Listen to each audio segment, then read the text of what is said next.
Yeah, I can hear you.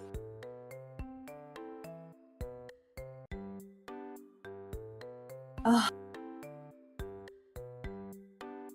You're muted. I was muted. Oh my god.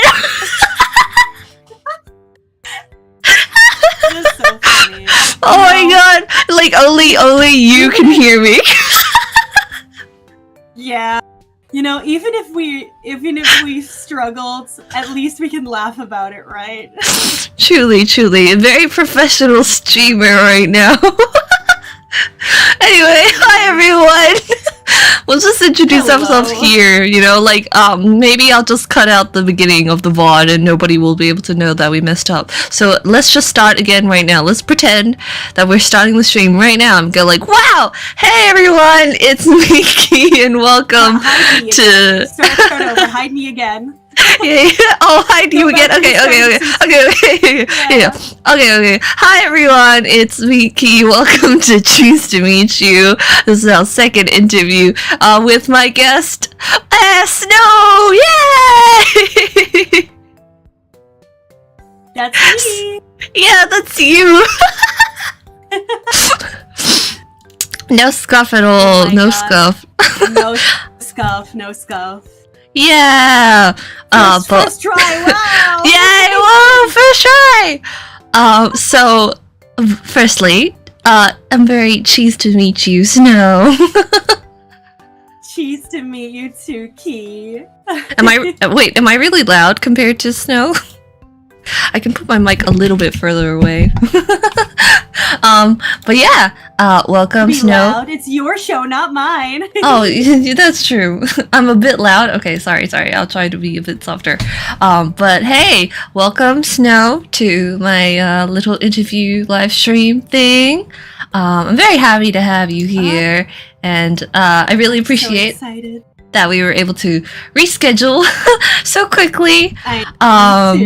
So, for anyone who doesn't know who you are, who are you, Snow? I am Snow. She, they, pronouns are both okay.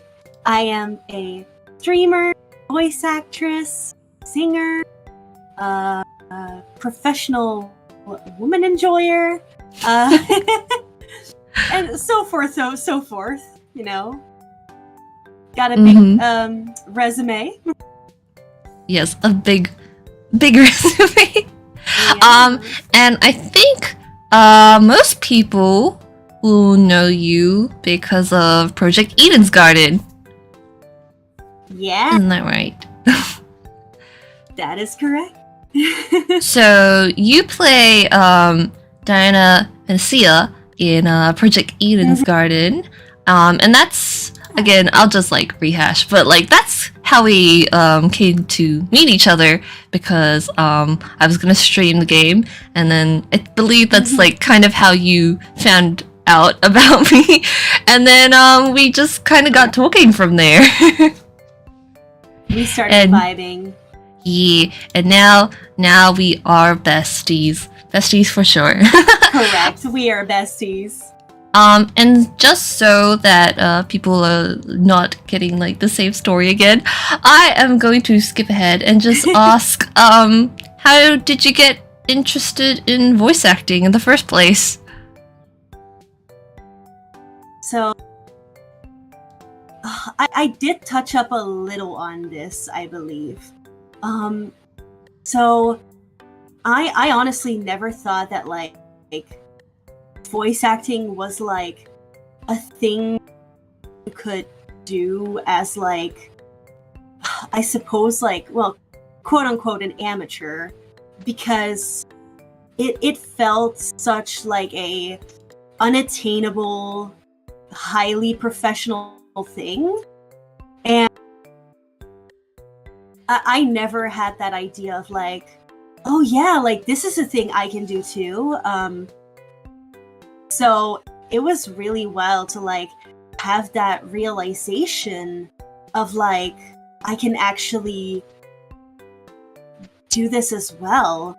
And then I do remember talking a little bit about like my school experience. TLDR, it did not go well. And after I quit high school, well, first I found the K-pop cover community, and then after that, I started dabbling into voice acting like a year later. But it was mostly like a lot of fan stuff, you know, like a lot of the stuff I've always been doing was more voluntarily. And then only in the last few years, I've started taking it more serious and like actually taking classes and stuff like that. Yeah.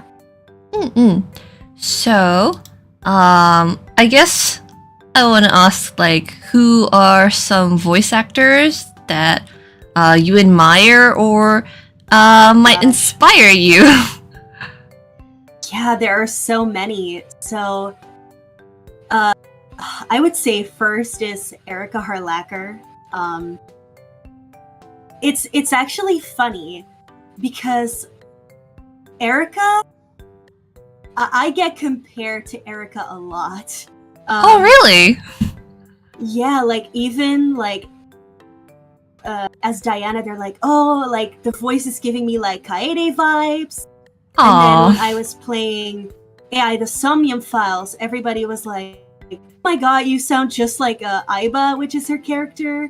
And then even like I love doing a Venti impression. Hold on, let me try it. Yeah. Come on, traveler, let's go. Oh my god, live snow voice acting. Yeah, so that is like an impression I'm really proud of. And a lot of people were always just like, oh my god, like you sound just like Erica. And I'm like, man, that's such a like compliment because I really look up to Erica. She's also just like really chill and like I love down to earth people. For sure. Yeah. And then next up is Zach Aguilar.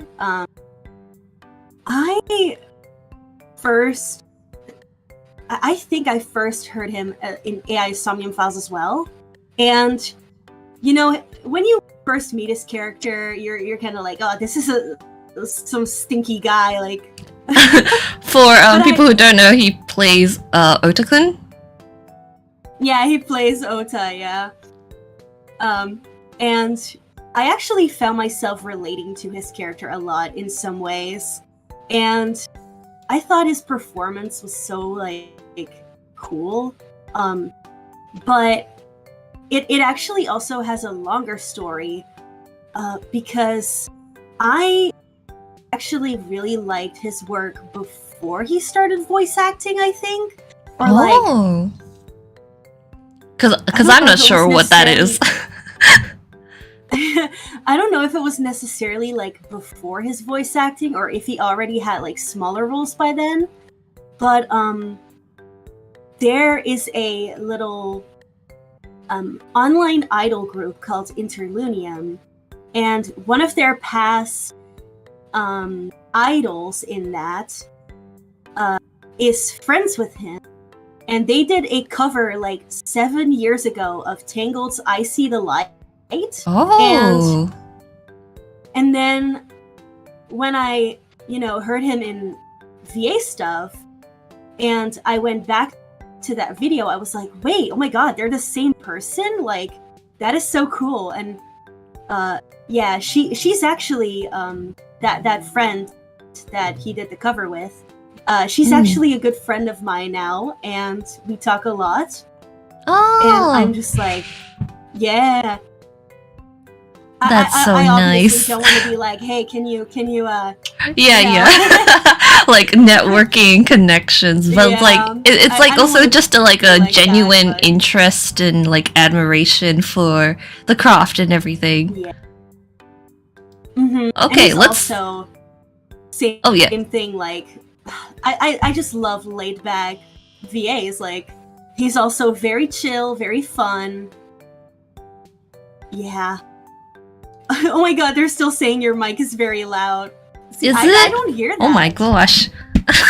Alright, I'm gonna turn my own audio down. Pew. I'm barely even speaking. Okay. I guess let's speed through the other three that you mentioned. So, who else is there on your list? Well, there's also, I think next up is Laura Bailey, right? Mm. Yeah. And Laura Bailey, I love Laura Bailey because her range is immaculate. And in Zero Escape, Laura Bailey voices my favorite character, who I have a tattoo of, which Ooh. because like yeah. But also like, you know, I never guessed that was her when I first played the game, because a lot of her roles, she has this like lower raspy voice, like especially like Abby from The Last of Us. It's like this very deep, low voice, raspy, and then you hear like very like faint, whispery voice from her that's like a little high pitched, and you're just like, what? Like, yeah. Oh, and I was signed up with a class a month ago for my birthday, and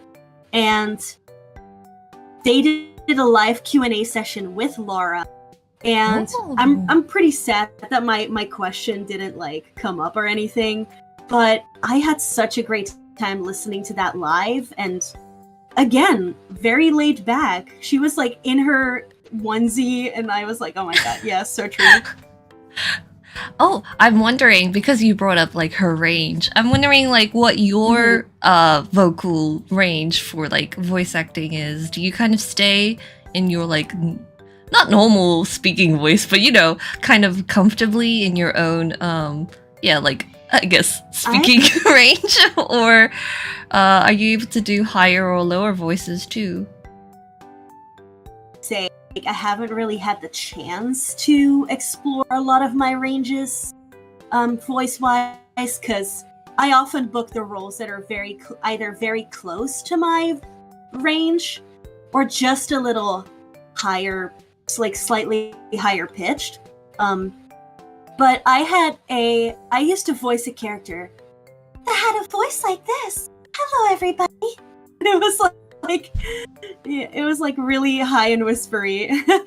It always sounds like a Disney princess. Oh, hello, everyone. Yeah, everybody. It was so fun.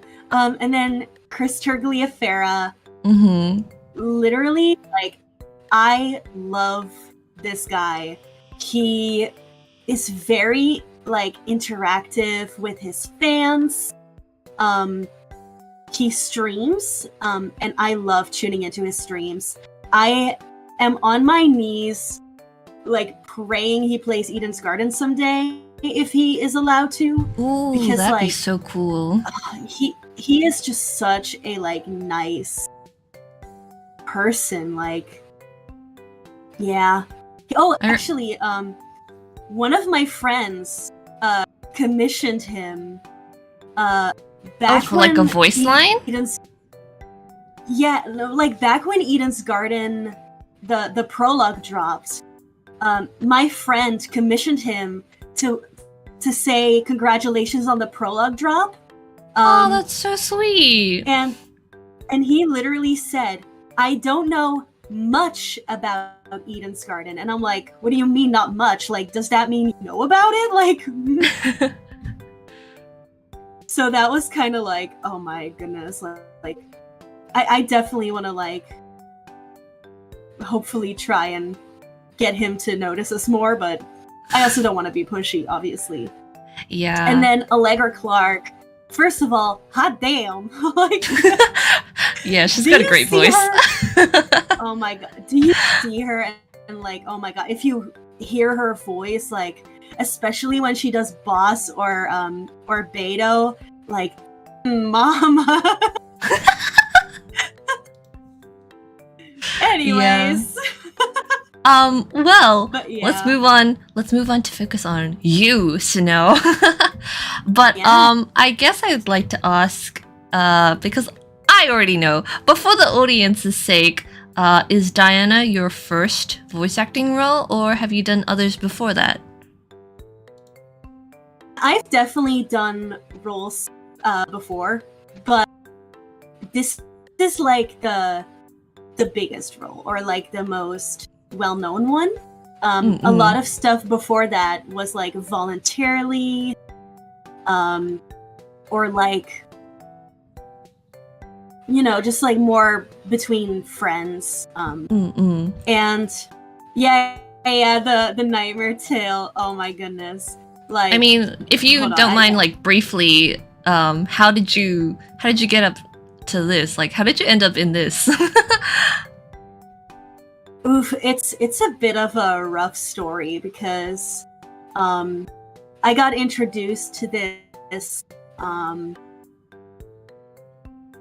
team through another team I was on with very, very bad directors. Okay. Yeah. And well, they recommended me to take over for their previous Frisk VA. And I was like, yeah, gladly. I had my very bad old mic, and the voice was like, you know, like a little kid. Yeah. Very nasally, very like squeezy. Yeah. It was, you know, really something else. Our earliest work is not necessarily our best, but you know, with experience, you just get better, I guess. I think that was like maybe the second thing that I did, because, well, second or third, because the first thing that I voice acted was, it's not even like online anymore because the owner privated it, but basically in the K-pop cover community, we would sometimes host like competitions and stuff, and we would take a video of a group at an interview or something, and then this person would like write a script over their mouth flaps, and we would like do it like a music show, but then, you know, voicing over the artists like talking. Yeah. Whoa. So like rather than like if I compare it to like an anime dub, you were dubbing over live action instead. Yeah, kind of. Yeah. It was like that's an interesting thing to do for your first. It was like, oh, everybody was really great. Like, thank you for all the submissions. We really enjoyed it. You're the official like, voice of a K-pop group. Yeah, exactly. So that was really fun. And then I also did some. So this was also still with the bad directors. So they were directing their game, but they were also directing like a musical at the same time. But it was like a musical, like, you know how you sometimes see like you know, like Blank the musical, and it's like a video game, and like it will just like either be parodies of like existing musicals, but then to fit the story of the game, or it's like you know, singing over the OST. Like, oh, I see. Yeah. I think it's so funny that you still bring it up as like with the bad directors. Are you sure you could be spilling this tea? With the bad directors. Oh yeah, I mean, yeah. I haven't spoken to them in like. They're gonna watch this interview and be like, years, "God maybe? damn it, Snow!" Well, if you're watching this, look at me now. Yeah, look at you now. Look at me now. Okay. I'm gonna like go to the next question now, but I asked you this before, but Did you have like experience or like were you interested in fangins before Peg? Like how did you even come to discover the Project Eden's Garden project? Project? Peg? Yeah, so I've always been really interested in fangins. A lot of the ones that I started off with were like, you know, they just immediately got canceled after a month, or there was like something with the, like, again, bad directors, and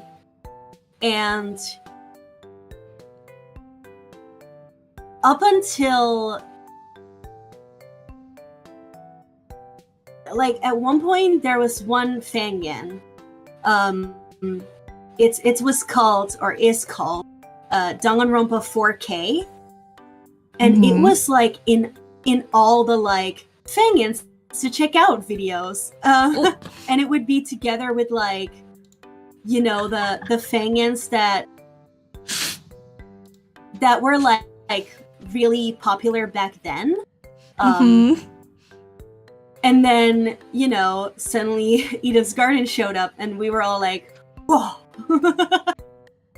Oh my god, what is happening with my cam? You're glitching a bit, but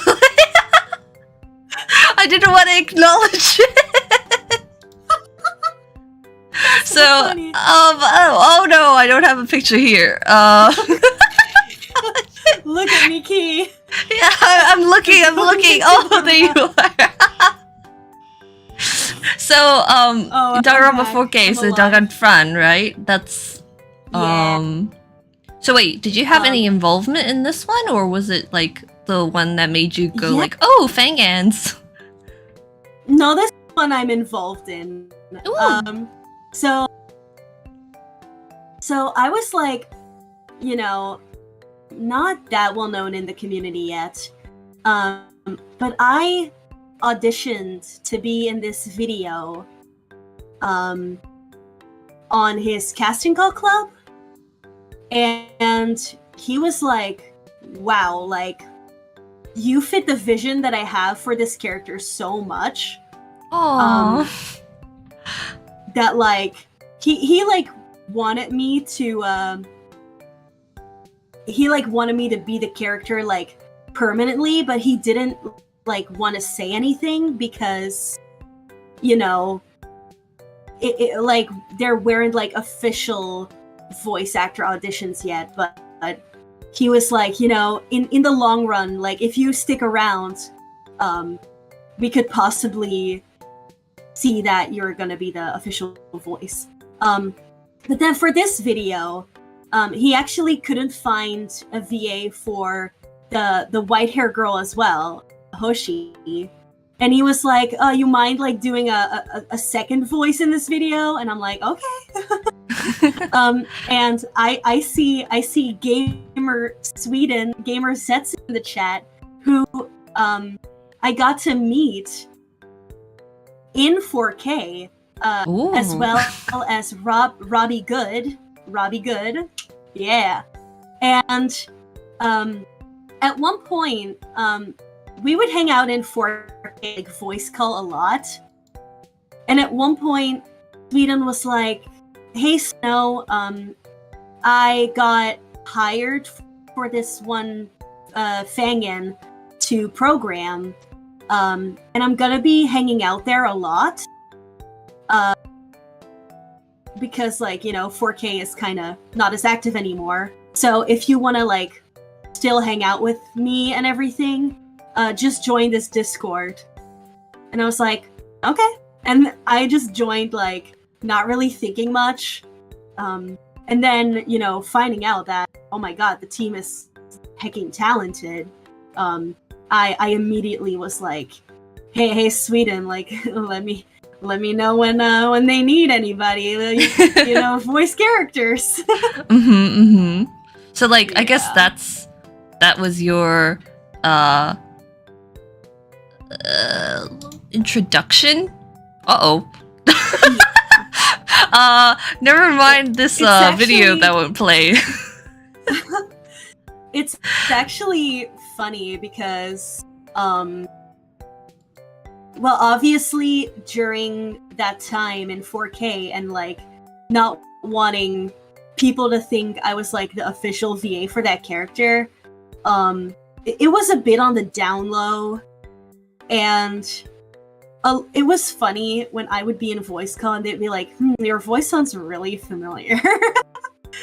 And I'd be like, well, have you watched The Box perchance? Oh, it was always really funny. And you know,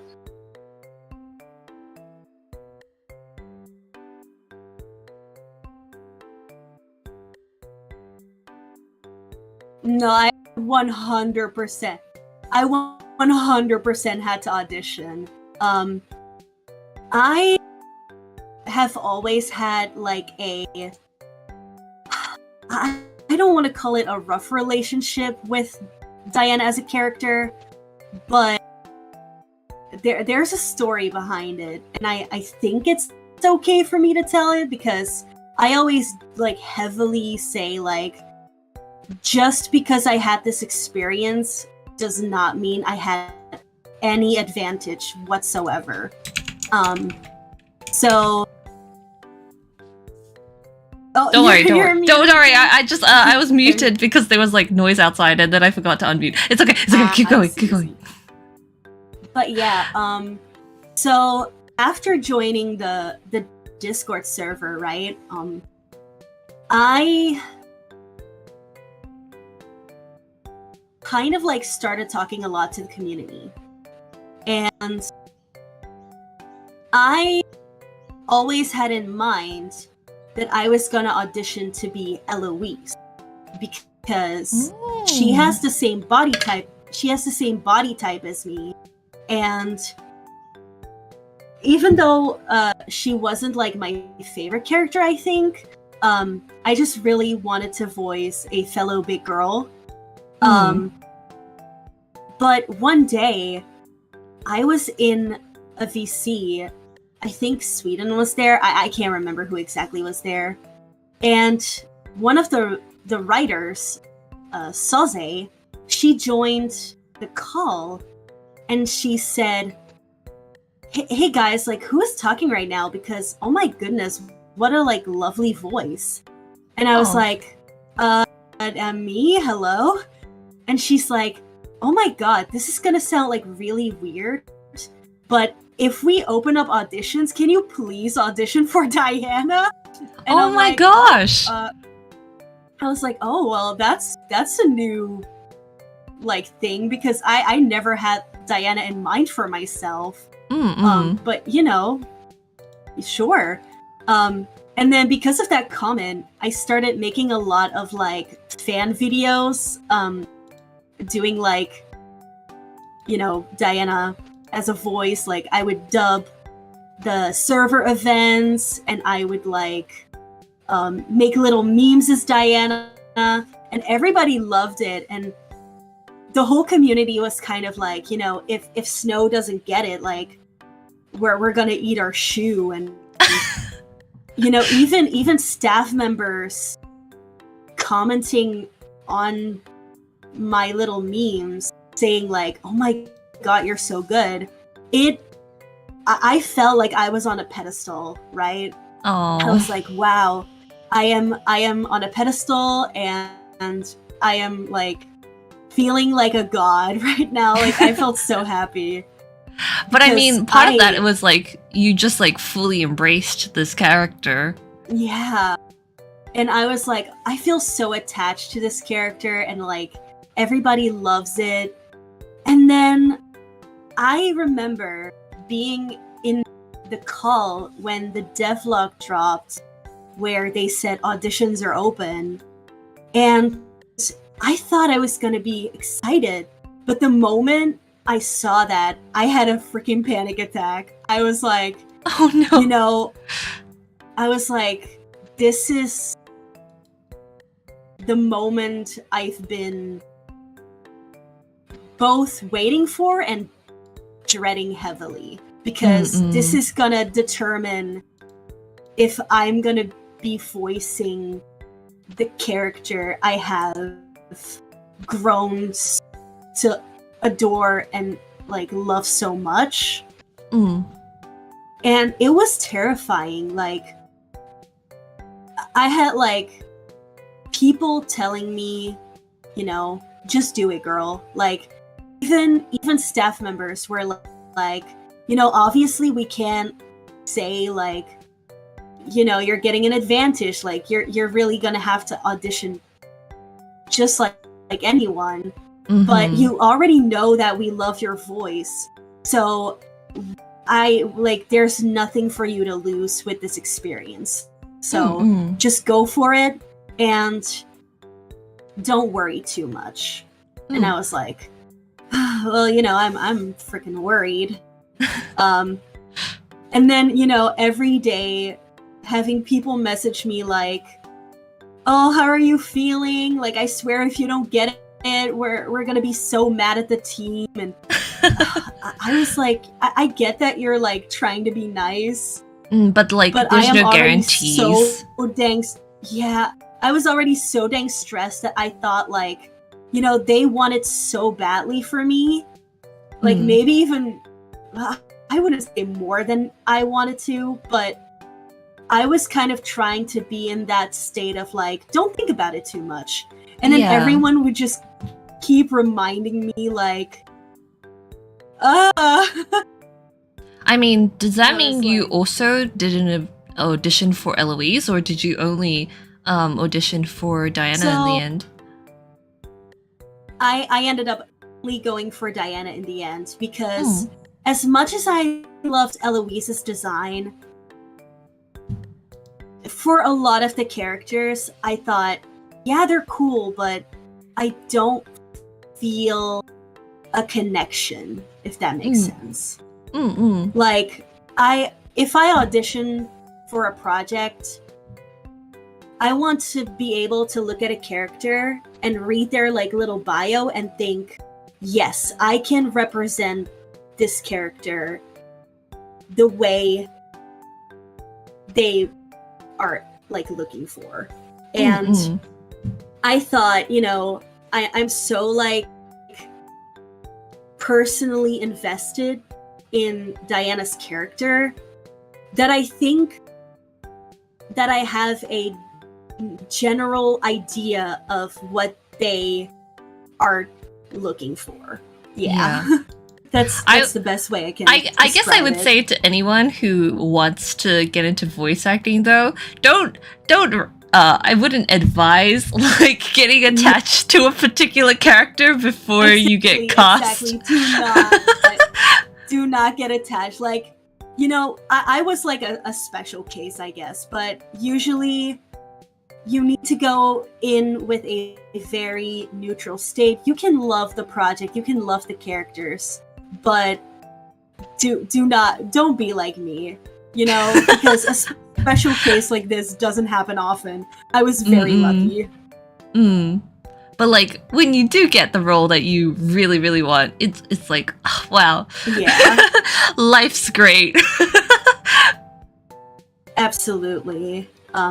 But yeah, you know, even though I did get praise from staff members, and even though I did get told by staff members to audition, I still had to try my best and, you know, portray the character the best I could.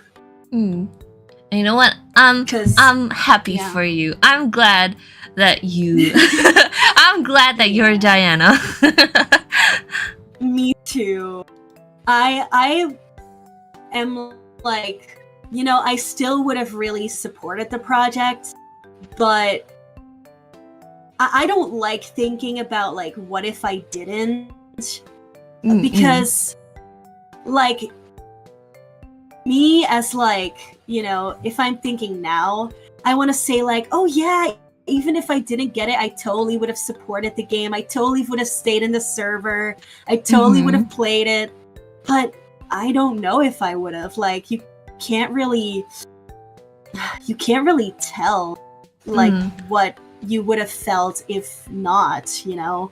Because especially because it was such a like meaningful big thing to me, and a lot of voice actors actually, if they don't get the role, they're like, you know, they don't good luck with the project, but I really don't have the time to get invested in the project if I'm not a part of it, which kind of sucks. But you know, it's that general mindset of like, you know, audition, move on. Yeah. But yeah, I think like also in like the professional space, like even well-known voice actors, they have to audition constantly. I've been like, because I've like listened to interviews and stuff with voice actors too, and they mentioned like, you know, you do 100 auditions and you might get like one.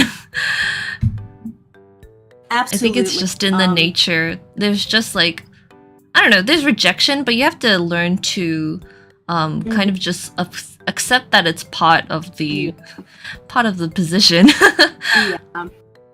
A lot of people are often like, you know, the role, sure, they're the job, but the auditioning is really the job, what voice acting entails, because you are spending way more time auditioning than actually recording for whatever you got chosen to be in. Oh, yeah. Well, I want to ask you how your experience being on Project Eden's Garden has been. Like, we know you before you got chosen, but I kind of want to know, like, afterwards how it's been, or like even with the release of Chapter 0, how you felt with all like the fan response and everything. My goodness, it was wild. It's been a wild ride. You know, before, as you're like waiting for the results, you try to mentally prepare yourself for what's about to come. But it is not something you can prepare yourself for, because I would say it felt similar to going viral, right? Like you are just a normal, not known person one day, and then overnight everybody knows you. And you can watch videos about that, listen to other people's experiences about it, but experiencing it yourself, you run into so many things that literally nobody could prepare you for. So yeah. Hold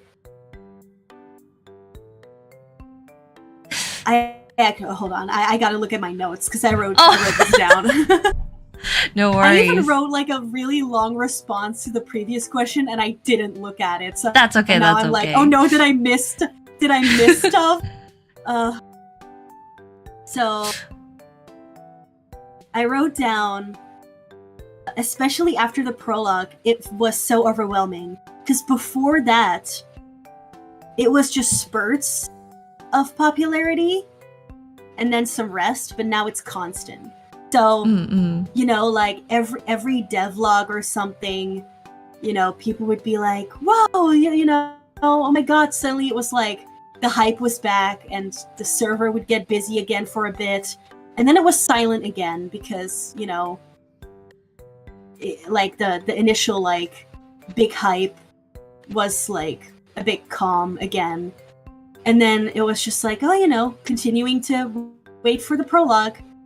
And then the moment that prologue came out, seeing people I've looked up to my whole life playing the prologue, like Johnny Awesome, Nico B, then like my good friend Blaze, I was really excited for their playthrough.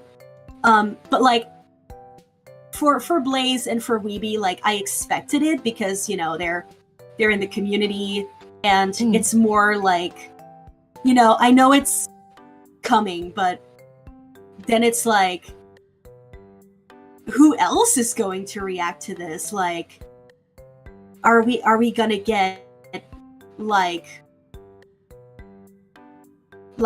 voice actors of Danganronpa? Are we gonna get like you know, YouTubers that I've like just watched my entire life?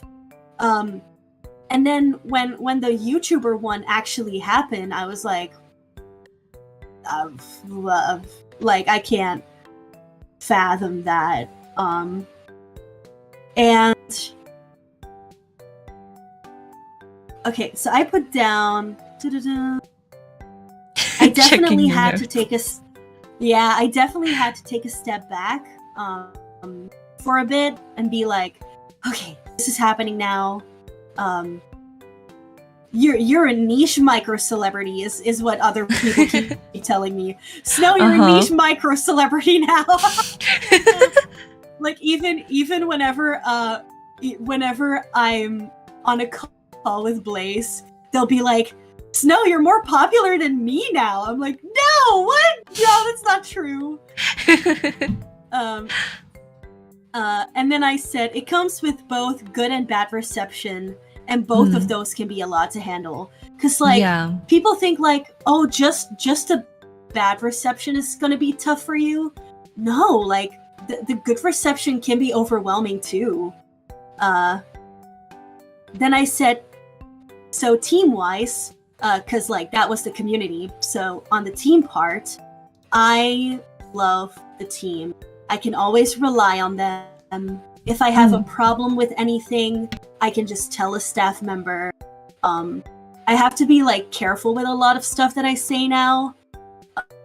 Because, you know, I have a lot of eyes on me, and a lot of things that I say could be taken as, like, gospel, I guess. It's like, oh, because Snow, it's, like, true for the entire team now, or, you know, I am not speaking for the host of the team, so I gotta be a little more careful, but the writers, the mods, the fellow VAs, I can talk to them, and I have them to rely on. Then I said, they're not only talented coworkers that I love to work with, but genuine friends. No matter what happens, I have definitely found a place I adore to be.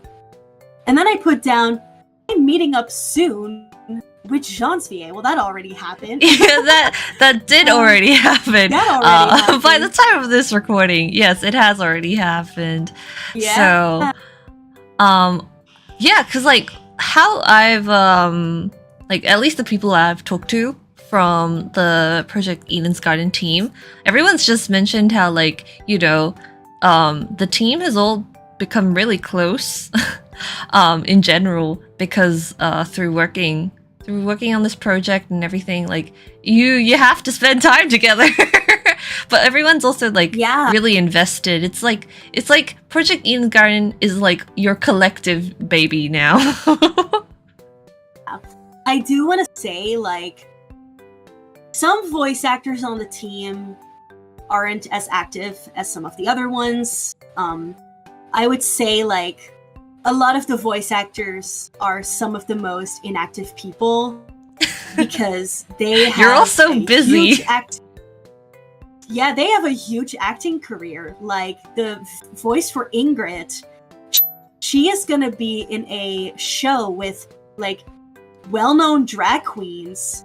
And she also directs her own short films. And then we have a couple of... That's so cool. We have a couple of VAs who are, like,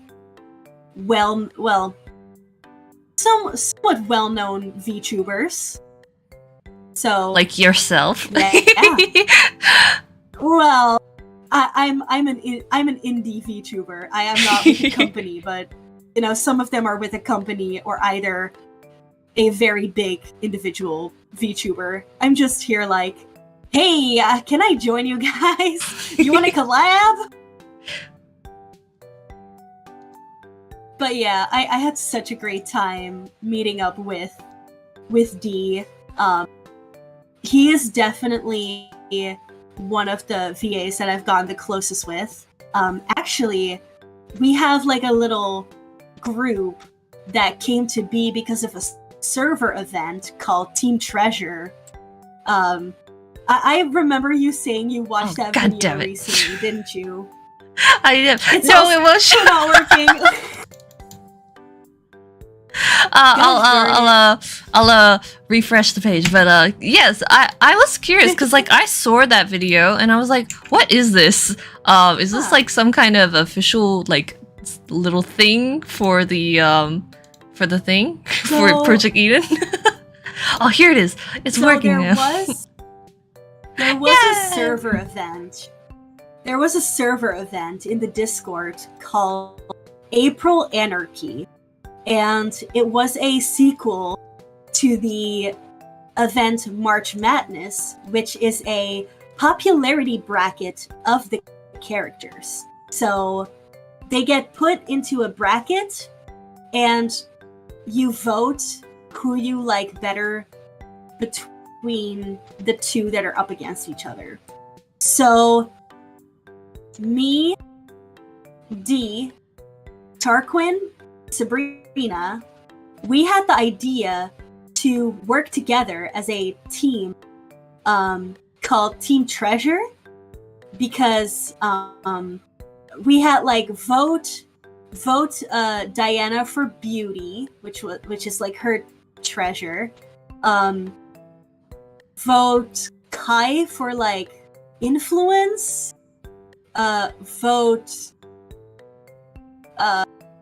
Vote Sean for like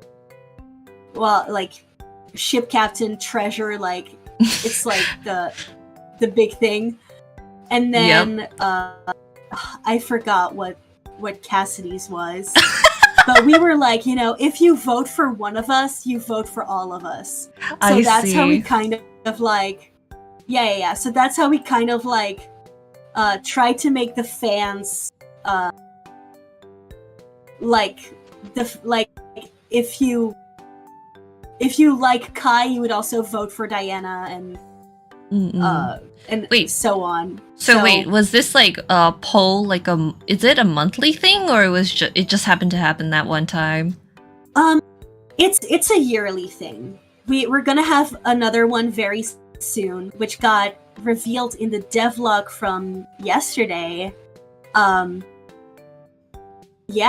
gonna do another March Madness, the third poll bracket event. Mm-hmm. And the first one, there weren't VAs yet, so you couldn't really advertise for your character unless it was like, just as a fan. Mm-hmm. But the voice actors, we got free choice to promote for our character. And I like commissioned different people. I still have to record some stuff that I promised. It's like a wake up message from Diana. I promised a little like a phone alarm, like hey everybody, pick up the phone, someone wants to talk to you. And it's like, thank you, for free for me. For free. Yeah, so I promised a bunch of stuff, even some fanfics, which I wrote one of them. I still have to do the other one. And then I promised Diana reading a children's book, so I will also still get to that. But yeah, this video, Sabrina wrote the whole script for it by herself. Oh. And then she designed all of the characters' makeover outfit. And then she designed, she basically drew this entire video as well. So all we had to do was just get to our lines, send it in, and then Steven, one of the Eden's Garden editors, edited it for us. I'm sorry, and, I'm like dying. Yeah, look at John. Oh my god. Woo! Hey, how are you feeling, Kee? I'm so sorry to let you distract, but I was like, John just go Cassidy, like. Cassidy is with you. She's like slurping. She's like, abs. That just came on screen and I wasn't prepared for it. You were not prepared. Calm down, oh calm my down. god, D is in chat. D in chat. Warning, D in chat.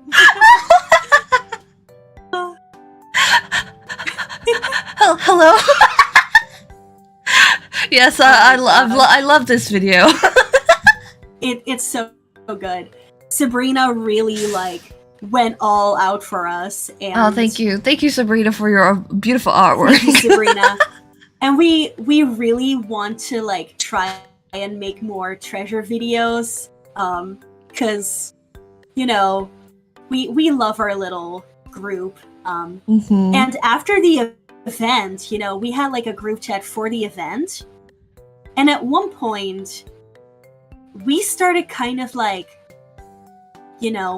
mentioning very personal stuff to each other in there, and we became such a little close friend group. And I was I'm close with most of the voice actors, but I had never felt that close to anybody, really. And I was just so happy I had this little group that I could just tell my personal worries to, and we became closer than ever. And yeah, then that basically made it so that me and D were we should meet up now that you're close by. Uh-huh. I miss you. Let's see if he replies. So, yeah. He's just yeah, for sure. Yeah. But yeah, that was really lovely. I had so much fun. Well, I'm wondering, we've been talking about fangans, but I think a lot of people here, obviously we're Danganronpa fans. So I was wondering, how did you even get into Danganronpa? So, remember those bad directors I talked about? Oh no. One of them introduced me to Danganronpa, and I thank you, but yeah, You haven't looked back I since. don't remember. Yeah, I don't remember exactly how I got super invested, but I think back when we were closer, before shit hit the fan, we would talk about Danganronpa together, and yeah, that's kind of how everything started. But I did make a really good friend from that experience who also got mistreated, and we both really love Danganronpa, so I even made him play Eden's Garden, and he loves Wolfgang, and I was nice. You know what? Okay, if not Diana, who, and don't associate it with their voice actor, but who Yes. is your favorite Eden's Garden character? Toshiko. Toshiko. I really like her design. I think it's really cool that she's got the fan hiding her expressions and everything. Not sure if it will reveal anything if she ever takes it off, but I started off feeling so neutral about Toshiko before seeing Prologue, but then actually I don't know if you ever saw Toshiko's old bio. Did you ever see Toshiko's old bio? Nope. So in her old bio, it says she may be shy, but just ask Toshiko about her talent and her eyes will light up brighter than the sun. And then you're like seeing her in the prologue, and this girl is not shy at all. She is the complete opposite of shy. So they really like they changed her in the most like amazing ways possible.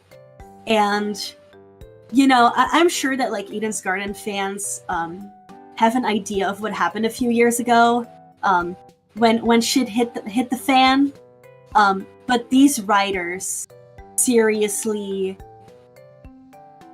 blew my mind with how amazingly they wrote the story. And I don't even know what's about to come, and I'm already like, wow. That's right. I guess people who might not know, like, you guys aren't told the entire story. You don't know who's dying, right? Yeah. So, like, we are so blind to everything, and just having these like expectations of our character and then seeing how they actually act, it is like, whoa. Oh my goodness. I guess, like, because I mean, has anyone come up to you and been like, so will Diana be a survivor, or and you just like, yeah, I don't even know. I've had people ask me, and I'm just like, what do I even say? Like, I don't know either. I mean, so I just go like, I hope so. Like, what else am I supposed to say? Oh, I think the stream was just a little bit laggy, but we're fine. We're fine now. Oh, thank you. So do you have like a favorite character in Danganronpa? Multiple. So in the first game, Aoi Asahina. Love her. What a bad bee. I love it when she well, kind of spoilers. Not like major spoilers, but I love it when she bitch slaps the shit out of Byakuya. I was like, yeah, get him, good girl. All right, writers, make sure Diana slaps someone. Yeah, woo! And then I really love Kiyotaka Ishimaru. Justice for Taka, honestly. What a cutie. And both you and Shrug liked Ishimaru. Yeah. And then I do like Sakura and Chihiro too, but they're not like my favorites. I just like them. Then in 2, I like Gundam the best. Ooh. But I do also like Sonia and Fuyuhiko, but Gundam is like, I feel like Gundam was the only one who really made a major impression on me. Oh, I see. In like a way that I was like, oh, like I love this guy. And then V3, I literally said Gonta and only Gonta, like nobody else. Only Gonta, only gentleman. Only gentleman. And then I didn't say it here. But Komaru. I love Komaru as well. Oh, yeah, she's fun. Now, Snow, I know we're besties, but you didn't even mention Komaeda, and I'm like heartbroken right now. I'm sorry. I don't know. I still don't know how I feel about Nagito. Like, that's okay. sometimes I think like, oh my god, this is like such an interesting character. This is like such a cool, like his story is so cool. But then I see him and I'm like, oh my god, this guy. This guy. I understand. And it's okay. It's actually funny because the meme with Sans actually made me like him more. Which is like, I don't know if that's a the meme with Sans? Westy likes. Yeah. You know that meme? Please tell me you know. No, of course I know that meme. I even did like a cover of that meme. No way. You don't have to look for it. I will look for it. Look for it later, not right now. I don't need to embarrass myself. Yeah. Oh my gosh. But yeah. Sans Maida sweep. Sans Maida is better than Kohina. That's right. You heard it here first. I don't think you know. Because I don't know if you've ever seen Sweden with his cam on in the Eden's Garden server. But I don't think so. He has a like a portrait in a list, like a what do you call it? What do you call it when you put a picture in a list? A picture in a list? Yeah, like a frame. Oh, like a framed picture. He has a framed picture of Sans and Nagito with like hearts all over it, and it's the best thing. It's so good. So yeah.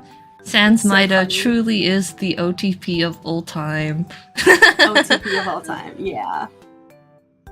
Well, thank you. Thank you for your insightful comments on the characters you enjoy. Of course. I want to kind of circle back to your little VTuber model a bit, because you also we have mentioned you also stream. So I was wondering, like, what kind of inspired you or motivated you to get your own little VTuber model? So, anyone know PewDiePie? I want to see hands. Who doesn't? Yeah. So he had this app called FaceRig.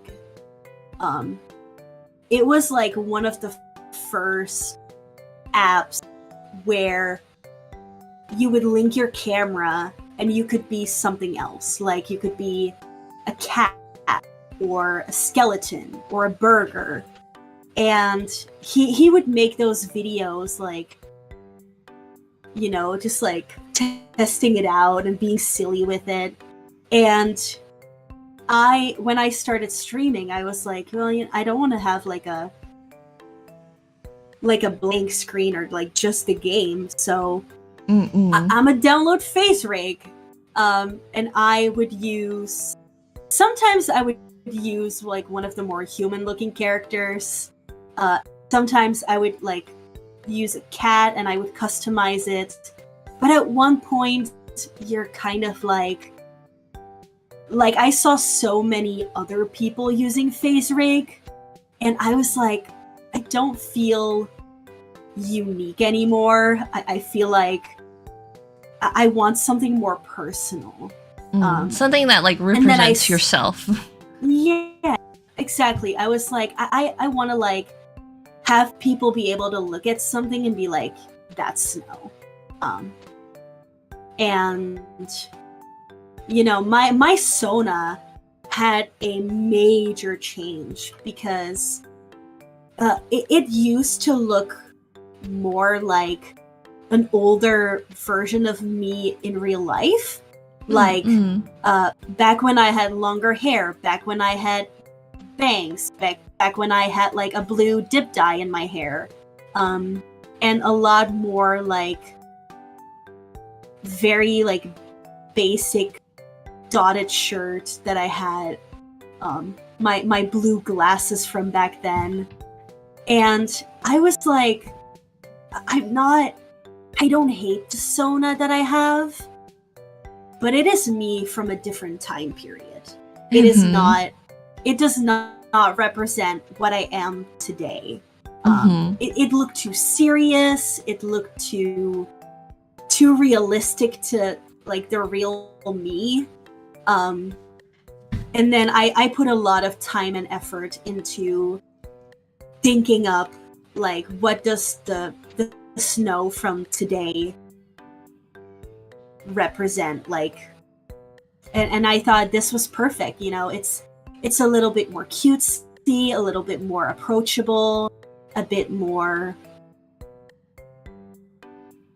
I guess, like nicer to look at, youthful. Yeah. I think it like is very cute. suits me a lot. Yeah, it suits me a lot better than whatever I had before. But yeah, face rig was my first thing, and I never want to go back to that.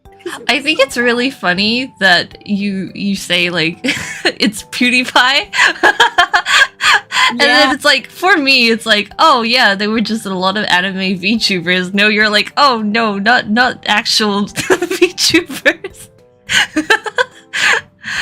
Yeah, like it literally started off with a heckin' PewDiePie video.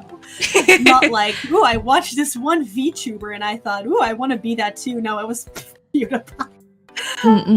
But I can heavily relate because like I have made a couple of videos where you know, I am myself on camera, my real human being, but I've never genuinely been like, I'm quite a camera shy person, so like things like face cam and things like that like have never appealed to me personally. I did try facecam for a couple of years, or not even years. It took like a month, and then I was like, you know, I don't like this. I don't vibe. So yeah. But yeah, no, I so like cute. I like Look having I like having my VTuber. I'm a cute little anime girl that people can draw now. Yeah, exactly. Like, it's just so much nicer to look at. All right. Well, I've been wondering what kind of if people are interested in watching your streams, what kind of streams do you do? So, I try to be a variety streamer, but then every single time I open up Genshin, I'm like being put in a chokehold by Genshin, because it's like, hey, there's this event going on and you only have 7 days to finish it. And usually, like, I will like only have like 3 days left or something, and then I'm like, oh my god, I gotta speed run it. So then I stream Genshin like 2 hours per day just so I can finish the event. And then the event is over, and I'm like, you know, oh my god, I streamed so much now. I need like a few days break. And then I come back and there's a new event, and I'm like, here we go again. Genshin is never ending. Yeah. But then I do try my best to check out different games that I like. I've been playing the sequel to 5 Dates, which is called 10 Dates. Yeah, I watched you play that yesterday. Yeah, and it's like, you know, you it's like an interactive game, but it is like filmed with actual actors. So it's all like live action, but you still decide what happens in it. So I guess it's like those types of games used to be really popular back in the day, like 2013, 14. There would be so many like interactive, like acted out games, and I was just like, oh, the nostalgia, like I have to play this. And the first I watched Scarla from Nichi Sanji play the first game, and I loved it so much, and I was like, oh hey, like in the last one she was like, oh, the sequel is coming out on Valentine's Day, and I'm like, you know what, before I watch her stream it, I should play it myself, because this is like right up my alley. So yeah. I've never really been able to. Oh well, not really, but like I've never really had a chat with anyone else, kind of, about like other VTubers. But I also really enjoy Niji Sanji Ian. Iluna has got to be my favorite. Like as of right now. Iluna, yeah, Iluna. I don't know how you say it. But it's actually interesting because I always liked to VTube, but I was never personally a fan of any other VTubers. It was more like a thing where I was like, I want to do this myself, but there aren't. I liked watching some from time to time, but I never felt like attached or specifically wanted to watch like one VTuber only until I, saw their debut, and I was like, maybe I'll give it a shot. I love their song, and I think at first I was like, oh, I'll probably like Maria the most, because Maria likes my favorite anime, which is Rosen Maiden. Oh. And she even released a Rosen Maiden cover, and I was like, oh my god, like, this is the VTuber for me. I'm so happy right now. But then I just grew to like, I fell in love with Scarla's personality, and yeah. You want to sing the song right now? Okay, wait, no, I was gonna get copyrighted. Get it started now. I do love Let's get it started. Let's get it started now. Well, let's get it started now. Oh wow, Yeah. Beautiful. When's your cover coming out? Ooh, I should do one. I should. Oh, speaking of like singing and covers, so you did mention before, but K-pop has been a huge part of your life as well. And we have this like screenshot here, but you released a video where you kind of documented your progress. So 2013, was that the first time you uploaded a K-pop cover? Yes, I think it was. But you were definitely singing before that too. Yeah, the first one we uploaded, or I uploaded, was with a little group that we set up, where we would cover songs from our favorite K-pop group, and we were so bad. I have no shame saying that. We were so bad. I was using not even a proper microphone. I was using my headphones. Like, those like headphones that have like a little microphone that you can like put down? Yeah, that's what I was using. And you hear me going like, hold on, I'll like demonstrate impersonate how I sounded back then. It's like, that's how I sound. It was like so nasal, and like it was like you can barely hear what's going on, and yeah. I mean, I'm curious because like K-pop, Korean, right? I feel like it's such a different way of like pronouncing like their language compared to like English and I don't know if it's like similar to Dutch at all, like the way words are sounded. No. But like, No, it's very different. how did you like, I guess, did you just practice the lyrics, or do you actually like study a little bit of Korean? I would like to say this is one of my special talents. Like, oftentimes, they will say like, oh, people with autism have like this one thing that they really exceed in. Like for some, it's like math or something creative. For me, it's 100% memorizing lyrics. I just have to listen to a song maybe 3 times and I will know how to sing it. Wow. So yeah, I would just listen to the song over and over and memorize how they would like pronounce the words. So I can even like rap in Korean now, which is one of my favorite things to do, because I'm just like, it's fast, and if like someone is like, do this like one thing that's really gonna impress me, like show me your special talent, I just like pull out a Korean rap like really quick, and I'm like, bam! It's like your own little superpower. Yeah, exactly.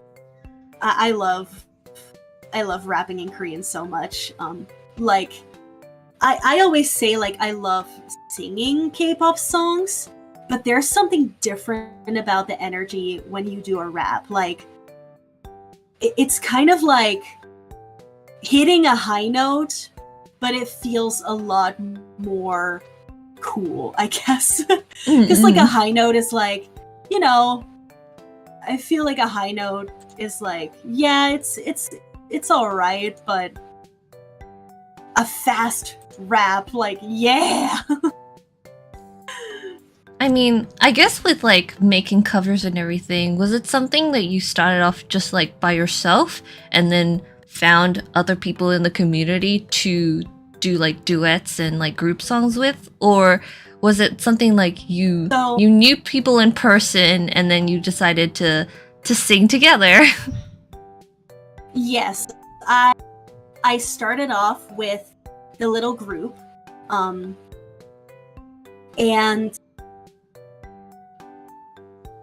man, there was so much drama back then. Like, I'm just like, aren't we all here to sing? Like, what's with the personal drama? Like, what? Like, why are we even discussing this? Like, we're here to sing, hello? But, now I'm just like, I don't have to interact with the community on a personal level. I'm just here to sing. So, yeah. I mean, but I'm sitting here, it's always been really fun, and I did start with K-pop. It was actually really weird because I liked Vocaloid before K-pop. I was just about to ask you. Yeah. But I never thought of covering Vocaloid. So I started off with covering K-pop, and then I went back to Vocaloid again. So it was like, I went from one to the other and then back to the one before that. But now I like doing both. I'm just like, I don't have to be stuck to one genre only. I can do English songs, I can do Korean songs, Japanese songs, whatever I feel like. Like, I'm not, just because I'm known as a K-pop coverist doesn't mean I should only sing K-pop 24/7. You're so multi-skilled. Slay! Well, yeah. I was wondering, like, because is English technically like your second language? Yes. So, well, no, actually, it's both Dutch and English are my first language because I grew up bilingual. I don't know. I just think that's really cool. Yeah, my dad would always speak in English to me, and then my mom would always speak in Dutch to me, and Oh. You know, my mom would have like her own little songs and TV shows that she'd watch with me, and then she was like, you know, I want her dad to have like something special too with her. So with him, it was always the English shows and the English songs. So yeah, that really helped me. Even in school, when we would have English classes, everybody was always like, damn, this girl's good. And I was like, yeah. Yeah. That's what you get for being taught both when you grow up. Heck yeah. I felt so cool. And it's very handy, you know, life skills. Yeah. So I'm really glad about that. And yeah, then started as a group. Eventually I went to do more duets. I'm still really bad with covers because there's a difference between like stuff with a group and stuff by yourself. It's kind of like how you would feel with VTubing, maybe. Like, you know, if you're doing a solo stream, all the eyes are on you. If you make a mistake, everyone notices.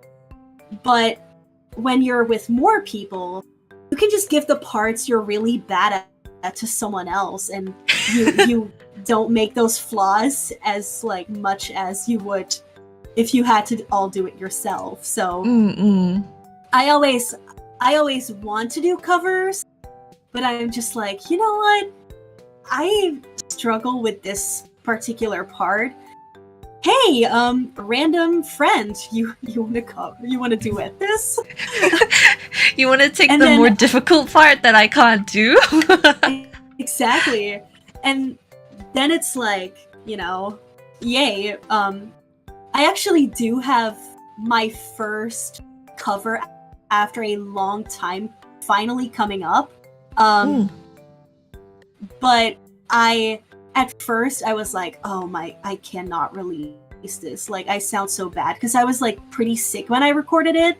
But then my friend who mixed me, she does it for free because like she's still practicing how to mix, but she does it so amazing that I listened back.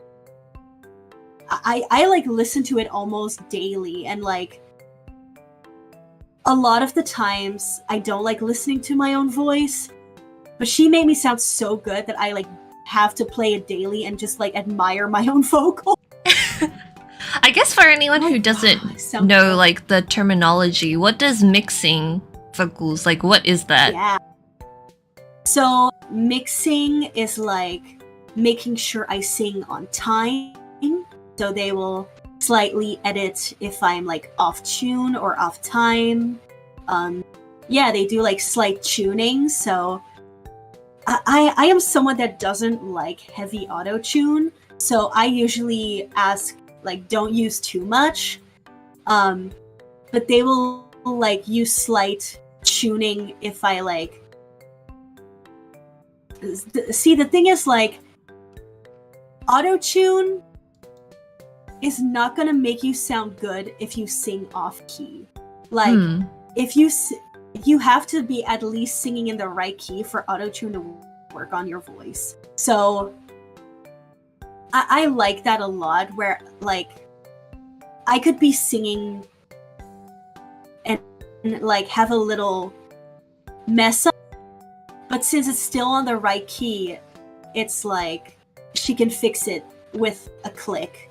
And that is very nice. And then adding like reverb is also a thing. So, you know, making it sound a little not echoey, but like making sure that it's not too like up front and sounds a little bit more like a proper like recorded thing rather than having the very raw vocals. you say that, and I'm like thinking about like myself, right? So like I'm not a singer, but I do like to sing, and I sing. But like the like few like parody covers that I have made and uploaded, I'm just like, I don't know how to edit vocals, so you're just getting my raw recording. I should, like, by now, I should have known how to mix my own vocals. Just the technology part, like, I would love to learn about it, but it goes into one ear and comes out the other one. Like, it just doesn't stick. As much as people try to teach it to me, I could never. So I'm just like, hey, you know, and even as like a voice actor, I love it when a director is like, you know, don't worry about the editing. We got people for that. And I'm like, yes. Oh, thank goodness. I see.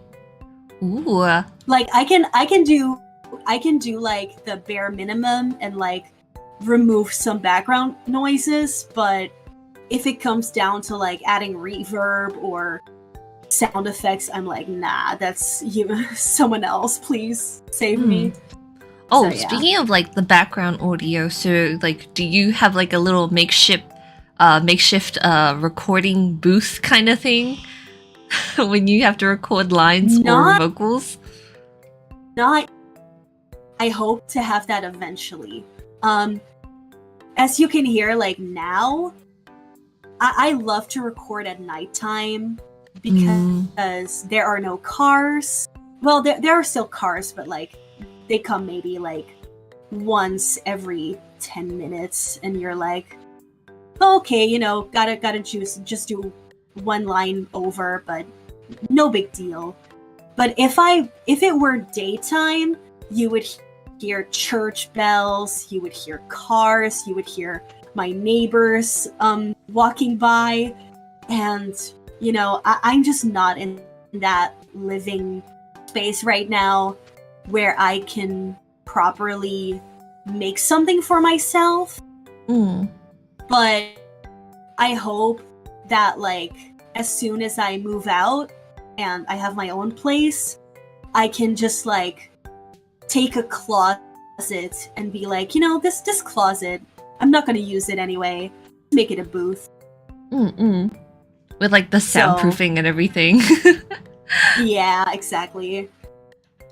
So fingers crossed that I will be able to have that, because it is. Oh. Uh-oh. Oh no, Snow, come back! Uh-oh, are we okay? Is the stream okay? Uh-oh. Snow?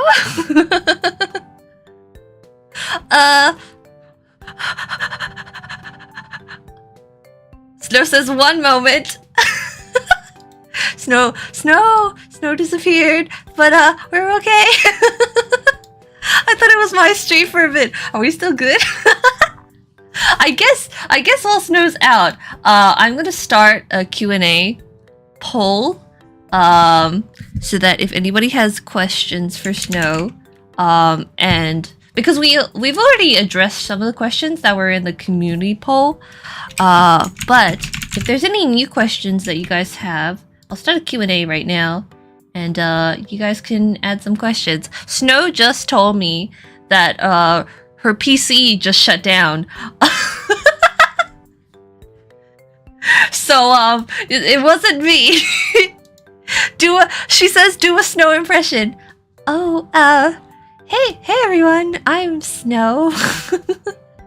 I'm a great voice actress. And I'm so happy to be here with you all today. And Khee, I voice Diana Venicia in Project Eden's Garden, and it's been great. singing that singing after the prologue came out. All the fan reception has been really wonderful. Thank you everyone for making the team feel so happy. You know, it's kind of wild seeing like something that you've worked on for such a long time finally get released, and like seeing people experience it for the first time, a little baby. So I'm really happy. Thank you everyone who sends the team love. Oh wow. Are you back? Well, back. Your model isn't back yet. You have to turn on your model. True, because my PC, like, sometimes when I like don't touch my PC for like a longer time, it will be like, oh, you're not using it, so yeet. You know, if it's not your computer, it's my computer. Oh my goodness. You can keep talking as you set it up, and I'll just like move your little avatar around. Yeah, sounds good. Tell the people how much you love your fans. So much. Everyone is amazing. Well, as you get that going, how about I ask you another question? Apart from singing, what was I even saying when I don't even remember. You just kind of died, and I was like, huh?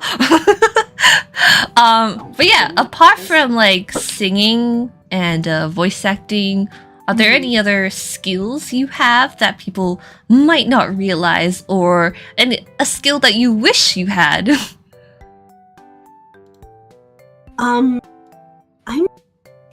Like the rapping, I guess, was one of them. But I don't know. I don't really feel like I have that. But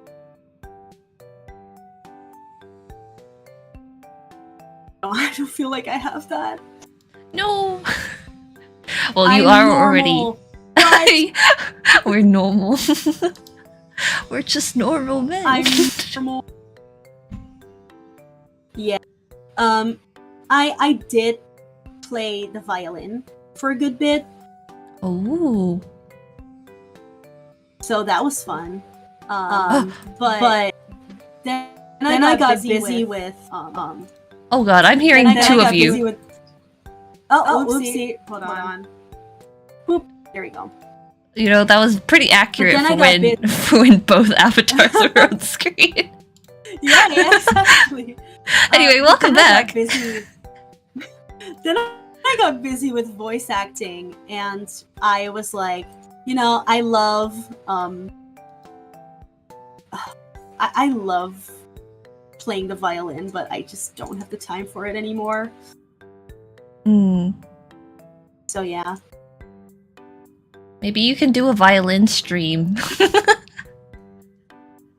I can play Twinkle Twinkle Little Star, and that's it. Ooh. Combine your interests, you know, like that's what I do, like with streaming. I like to draw while I stream. That's like one thing, and I'm not very good at games, but I'll game while I stream too. Maybe you can find a way of like doing both at the same time. A skill I wish I had. So I can sing and rap in Korean and sing and rap in Japanese, but I cannot speak neither of them.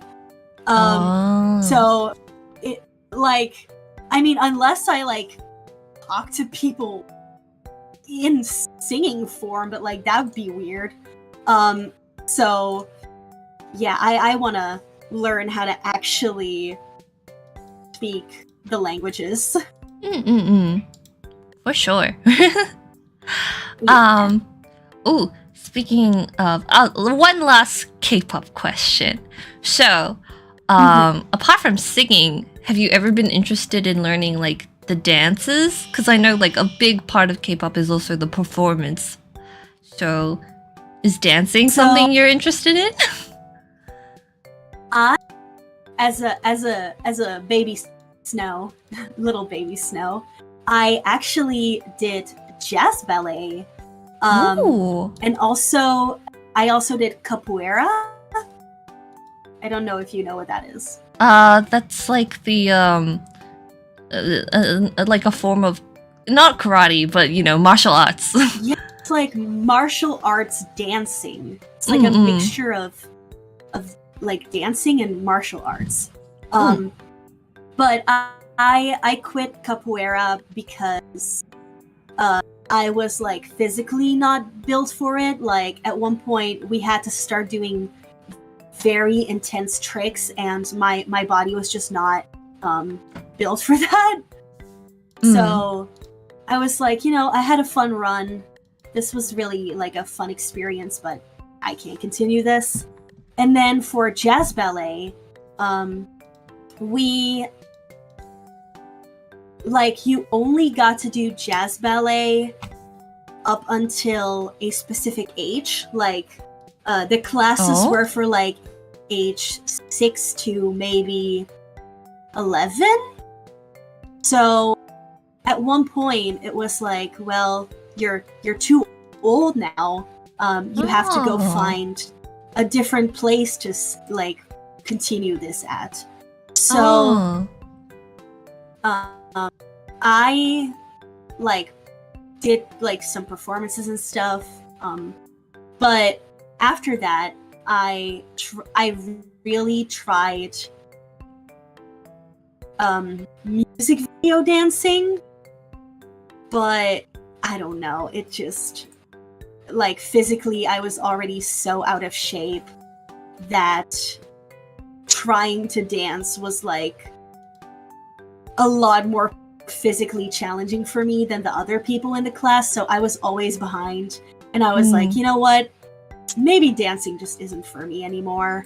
Of course I'll like learn a K-pop dance and, you know, practice it for myself just to be like, yeah, that's a fun thing. But a lot of the K-pop dances are also super high intensity, so yeah, I can imagine. Like, made peace. Yeah, I made peace with the fact that a dancer was like, you know, I do miss dancing.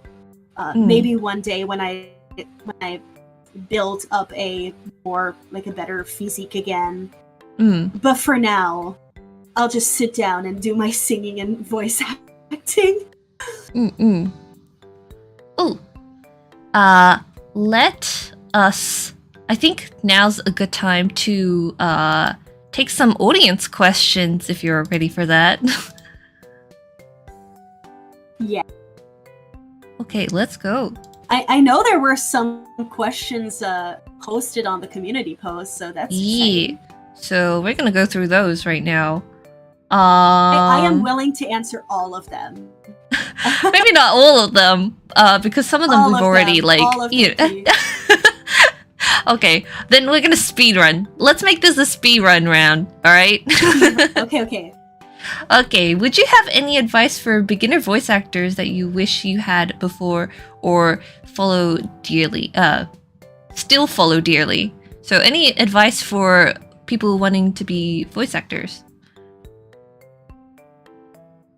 To be honest, when it comes to like giving advice, I'm the worst person to ask because I consider myself a beginner voice actor. Because even though I've done it for a long time, I am still very new to taking classes, very new to like the more professional side. So I only have like basics that I can give you, which is like take classes, don't give up, keep auditioning. Yeah. Just the basics. Yeah. I think things like being able to like cold read is very important as well. More so in like the professional setting, because you know, you're gonna want to be able to like see a script for the first time and kind of like be able to just read it as best you can. Flo says, and have fun. Yes, absolutely. All right. mean... Speed run. Next one. Okay. Your favorite Danganronpa game? The first one, because it's nostalgic. Mm-hmm. How did you get into Danganronpa? Well, you kind of already answered that. Your fave K-pop group or artist, or also favorite song? I have multiple. So Girls' Generation. Love them. Was my first group. As I mentioned. Was it like G? No, I don't think it was G. I don't remember actually what my first song was. I might have been like Paparazzi, which is a very odd one to stumble upon first. But Girls' Generation, it was my first group. It was my the like first idol that I covered with that little group. And it's also I mentioned this a bit before. They have a song called Snowysnowwish, and that's how my name became. But my favorite song by them is Kissing You. Then I was a very big G-Friend fan. I'm still very sad that they disbanded. My favorite songs by them were Me Gustas Tu and Mago. Then I love Sunmi. She used to be a part of the Wonder Girls. I went to see her live 2 times. Oh, wow. And the last time I went to see her, I had the high touch, so I got to like high five her and take a picture with her and say a little thing to her. And I was also very close to the stage. So I saw her like making gestures at me. I am highly convinced I am not delusional, but during one of the songs, like during every song, I was crying my heart out because I was so overwhelmed seeing her. And at one point, I looked at her during one of the songs and she made a kissy gesture. And I saw her looking at me and I was like, I'm not delusional. That was totally for me. I'm sure it was. It was definitely for you. Exactly. And my favorite songs by her are Siren, Porapipam, Pale, and Borderline. Borderline is actually a very important song to me. Same with Siren, because I listen to those two songs a lot when I'm in a bad mental state, so they lift me up. And then I love Mamamoo. Their harmonies. Oh my god, their harmonies. And my favorite songs by Mamamoo are Girl Crush and Windflower. And then I'm really growing to like a group called Purple Kiss. And I like Zombie or Ponzona by them. So yeah, that's a big list. Very big. I think like if my sister were here, she would probably know more. She's more into K-pop than I am. Oh my goodness, yeah. All right, let's go to the next question. Do you eat strawberries? Yeah, I love strawberries. Give me all the strawberries now. Okay, these are some questions that you've already answered, but thank you to Selenote and also user and well, that's a really long name, but thank you to you as well. But they do say, I love your voices, Diana, and I hope I get to hear you in more stuff in the future, which we will actually address because I do have a question about what's coming up for you. So thank you very much for your little comment. Mona White says, you had a lot of fun on the last one. I hope this one is just as fun. I hope you've been having fun, Snow, and everyone. Been having fun. I'm glad it's been working this time around. Yeah, we've had some struggle, but it's okay, you know. Strawberry8519 says, why are you so perfect?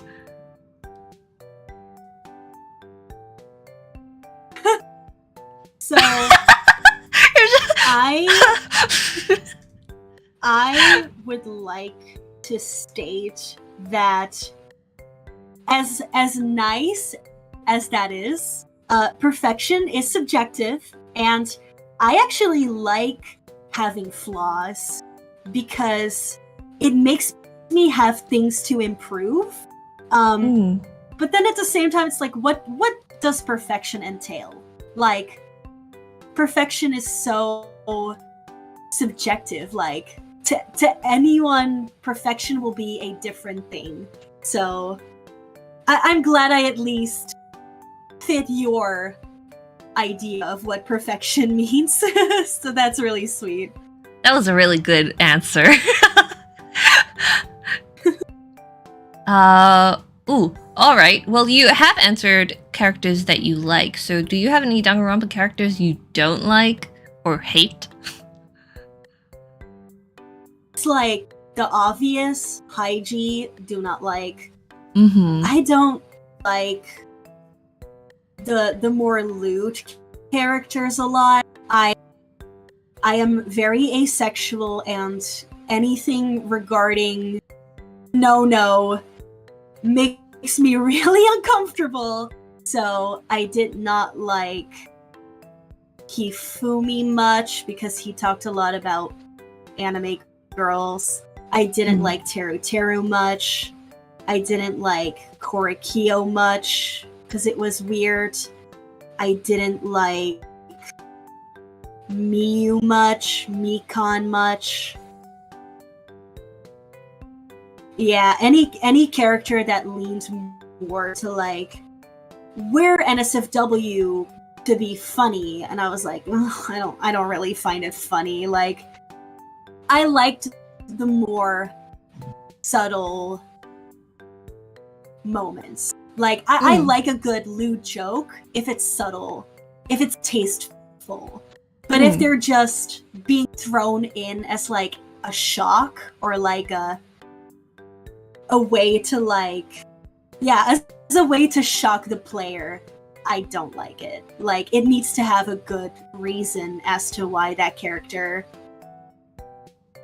acts that way. Yeah. Ooh. All right. Thank you for your question, Tomi0033. Next. Ooh, this is a bit of a long one. What is the process of recording like? Do you record your lines in isolation? Do you get fed other lines that have already been recorded? Or do you do it all together? Okay. So I did have to ask our vocal director on what I'm allowed to share and what not. So I have a pre-written answer to this. So I said, here's a chunky answer for a chunky question. It's big. The process of recording goes as follows. We get handed the information we need. Based on our preference, we either schedule a live direction or a night where the vocal director is free to give us feedback. We all record our own part in isolation / only with the vocal director, and are only given our parts with the context needed to properly deliver the line. However, we have found a way for VAs to go in blind now too if they desire. I wish I could comment more on this topic, but unfortunately I cannot. I hope that answers enough. There you go. That was a very thorough answer. Thank you for like even asking and preparing ahead of time for what you could actually say. But I'm not surprised that you guys do record in isolation, especially seeing that you guys are kind of like a global team. Yeah. And it's also like, you know, as like trustworthy we are of each other, they want to keep the information of the story shared between as less people as possible. So there's not a chance for anything to possibly go wrong, because you never know if there is one day somebody that has a malicious intent, or there's like a sudden drama that occurs behind the scenes. And if they know the story, then the team is screwed because the information is leaked online, and yeah, so it makes sense that even towards the voice actors, they are a bit more, like, you'll find out when you record, right? Like, or like, it does feel very professional that way. Yeah, and even like if you don't want to know what happens, like, we have something for that now too. So yeah, you can have like that decision on if you want to go in blind or if you just want to know what happens. But yeah, it's actually like that for a lot of VAs where, even sometimes VAs will go in for an audition not even knowing what character they're auditioning for. They just get a call like, hey, there's a character we'd like you to try out for. Can you come to the studio? And they're just like, yeah, I'll be there in an hour. And you just, read, and you don't really question it. So I don't see it as like a weird thing that, we're blind to it or anything, because that's the thing for most voice Personally, I actors, also think it's probably more fun for you that way, because then you guys get to also play the game if you want and see like, oh, so that's what was happening. Yeah. Actually, another project that I'm in does the same thing, where we don't know what happens to the characters. And I love it every single time. Like when another episode comes out of the Fangen, because it's a video format. We like sit in a call together and all live react to the new episode together. Oh, that's so fun! Yeah, and the director just like loves seeing our reactions. So, yeah. Which fan game is this, by the way? This is Fate's Return. All right, everybody, go Google that.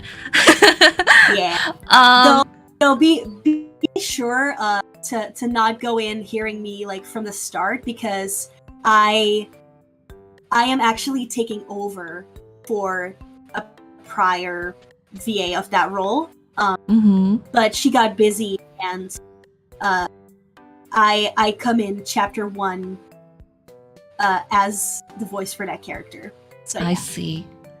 Oh, thank you. I'm pretty sure this is James. I don't know why YouTube has like 2 different ways of identifying people, but thank you very much. And yes, shout out to the Ultra Hope Girls podcast. Shout out to Ultra Hope Girls. Ultra Hope Girls? Oh my god, I know them. Yeah, Maddie, Marin, and Caroline. I love their podcast. I know Caroline. Ooh. Wait, have you talked before? Are you getting interviewed by them? No.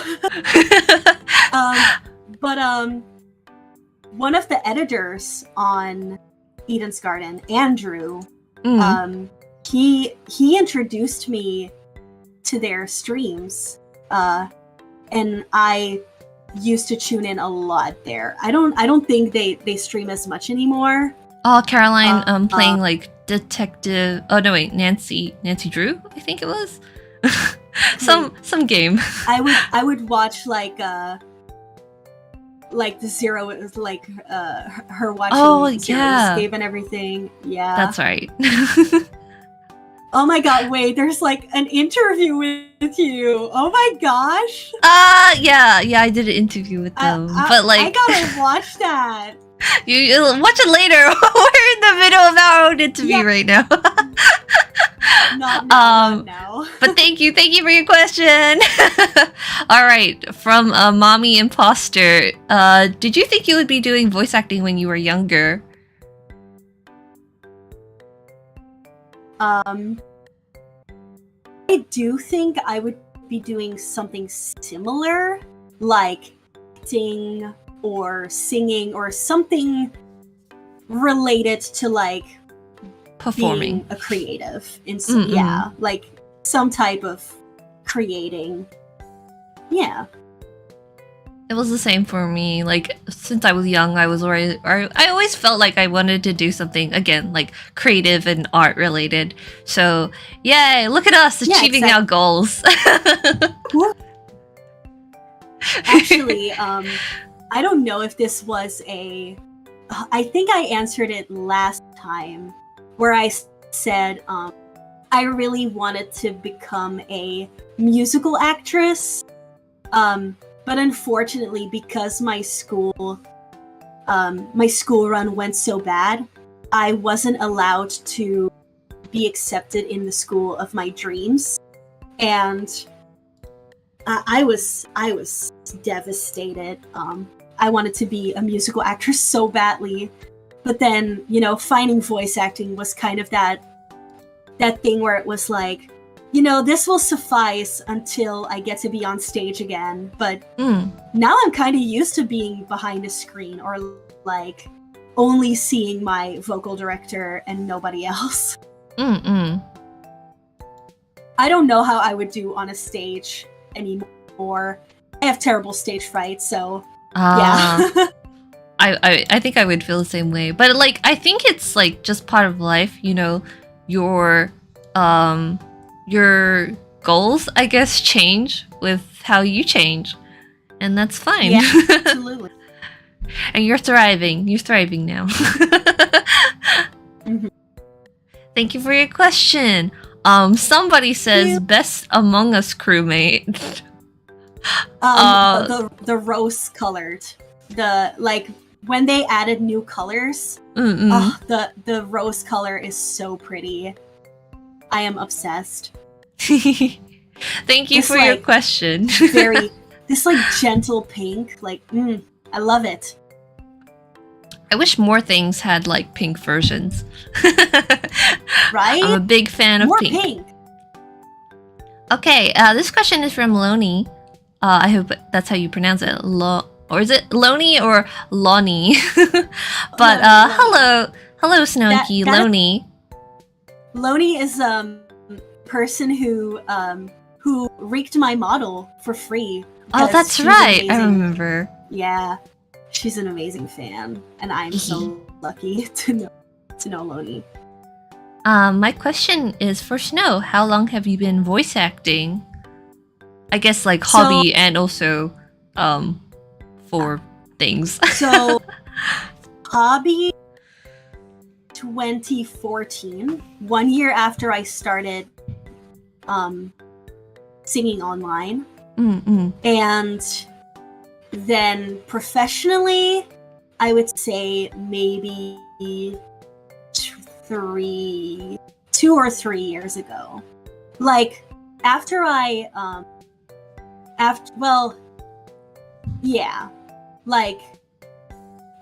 got out of school, it was just like I have to find something to spend my daytime.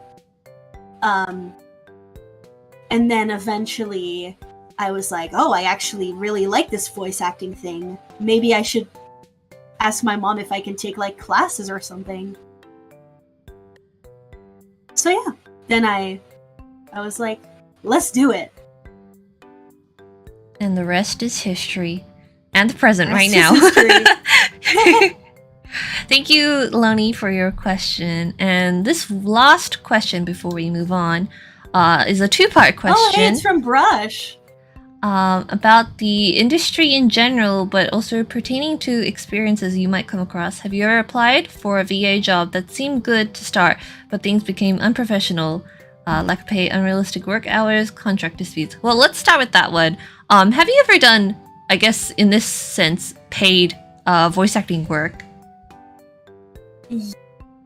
A lot of it I do through Fiverr, though. I wanted to like have a small start to getting used to being paid for voice acting. So I was like, Fiverr is a nice little start. I will charge like $5 for 200 words. And like per 200 words, another $5. well, my vocal coach at the Dutch voice acting class that I took was like, "Oh, honey, you better start upping that price because your vocal cords are way more worth than $5 per 200 words." She's like, at least up it to like $10. Because it's like, even if I'm doing this for, you know, like a smaller fun thing, don't underpay yourself. Like, you're even $10, I'm still underpaying myself. But if I'm just doing it to like make a small coin, $10 isn't the worst. Just make sure, like, I just need to make sure that I don't charge $10 for bigger things in the future. For sure. Yeah. But absolutely, I have applied for so many VA jobs that I was so excited for, that I thought like, oh, I love these directors, and then either the directors started treating me badly, or the pay wasn't good, or and just to clarify, these are for the indie projects, right? Yeah, it was a lot of the voluntary stuff. I was also not the biggest fan of like projects that would start off as a fan game, but then in the later run they'd be like, actually, we hate Danganronpa. We're not going to make this a fan game anymore. We're going to make it into an original story. And I get it. People lose their passion for games, but you know, that is not what I signed up for. I signed up to this fan game because I'm a fan, and because I want to honor the actual game, and to suddenly go from from an unpaid voluntary project to suddenly being paid but not having the Danganronpa aspect anymore, I was like, you know, it's just not what I signed up for. Like, even if you have the greatest idea, we are all here because we love the franchise. And I don't. But that's not to like say it. you wouldn't be interested in a completely original project from the beginning. I love original stuff. Just like if someone says it is an original project right from the start, I know what I'm signing up for. So yeah, that's a thing that I'm like a little bit iffy about. It's like, I get it, but at the same time, they're taking away a lot of the reasons as to why I wanted to be on this project in the first place. So yeah. I see. Yeah. And I guess the second part of the question, some higher profile voice actors recently have complained publicly in the past of pay or hourly work issues arising. Is it a common occurrence in the industry, and what measures do you feel should be placed to protect your interests as a voice actor first and foremost? Well, for first, Wow. I think this is more like industry based questions. Have you had any experience in like a industry commercial work? No scene post though. Like, I know that it is a very common occurrence where, you know, voice acting is still not seen as the intense job that it is, because you're not only using your voice sometimes in a comfortable tone, but sometimes you have to like talk like this, and if you talk like this for a really long time, it's gonna hurt eventually.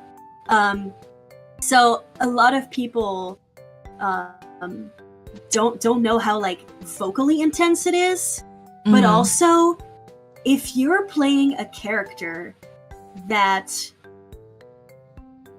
gets hurt, that cries a lot, that is in pain, it is mentally tiring as well. Like you see like if you ever watch like behind the scenes of like movies, a person can take a good 3 to 5 minutes to stop crying after an intense crying scene, because it is very emotionally taxing. And it is definitely not something to be taken lightly. And it's very unfortunate that a lot of people still don't see it as a legitimate job.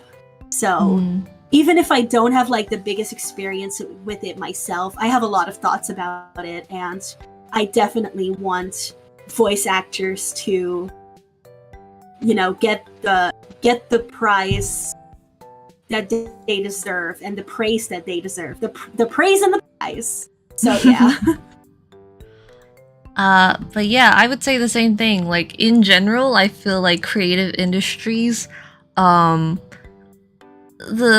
value of our work is not necessarily always like reflected in how much pay people get. And like I've seen like in general, you know, like things like Crunchyroll and stuff like that, how much they pay their voice actors has been like a hot topic online. And it's really unfortunate seeing like, you know, even professionals being underpaid severely for work that is like, you know, loved and appreciated by like millions of people. So I really hope that in the future there's just like it gets better for everybody in general, in the sense of like pay but also like respect in like general audiences for the work that is put in for people who are creatives.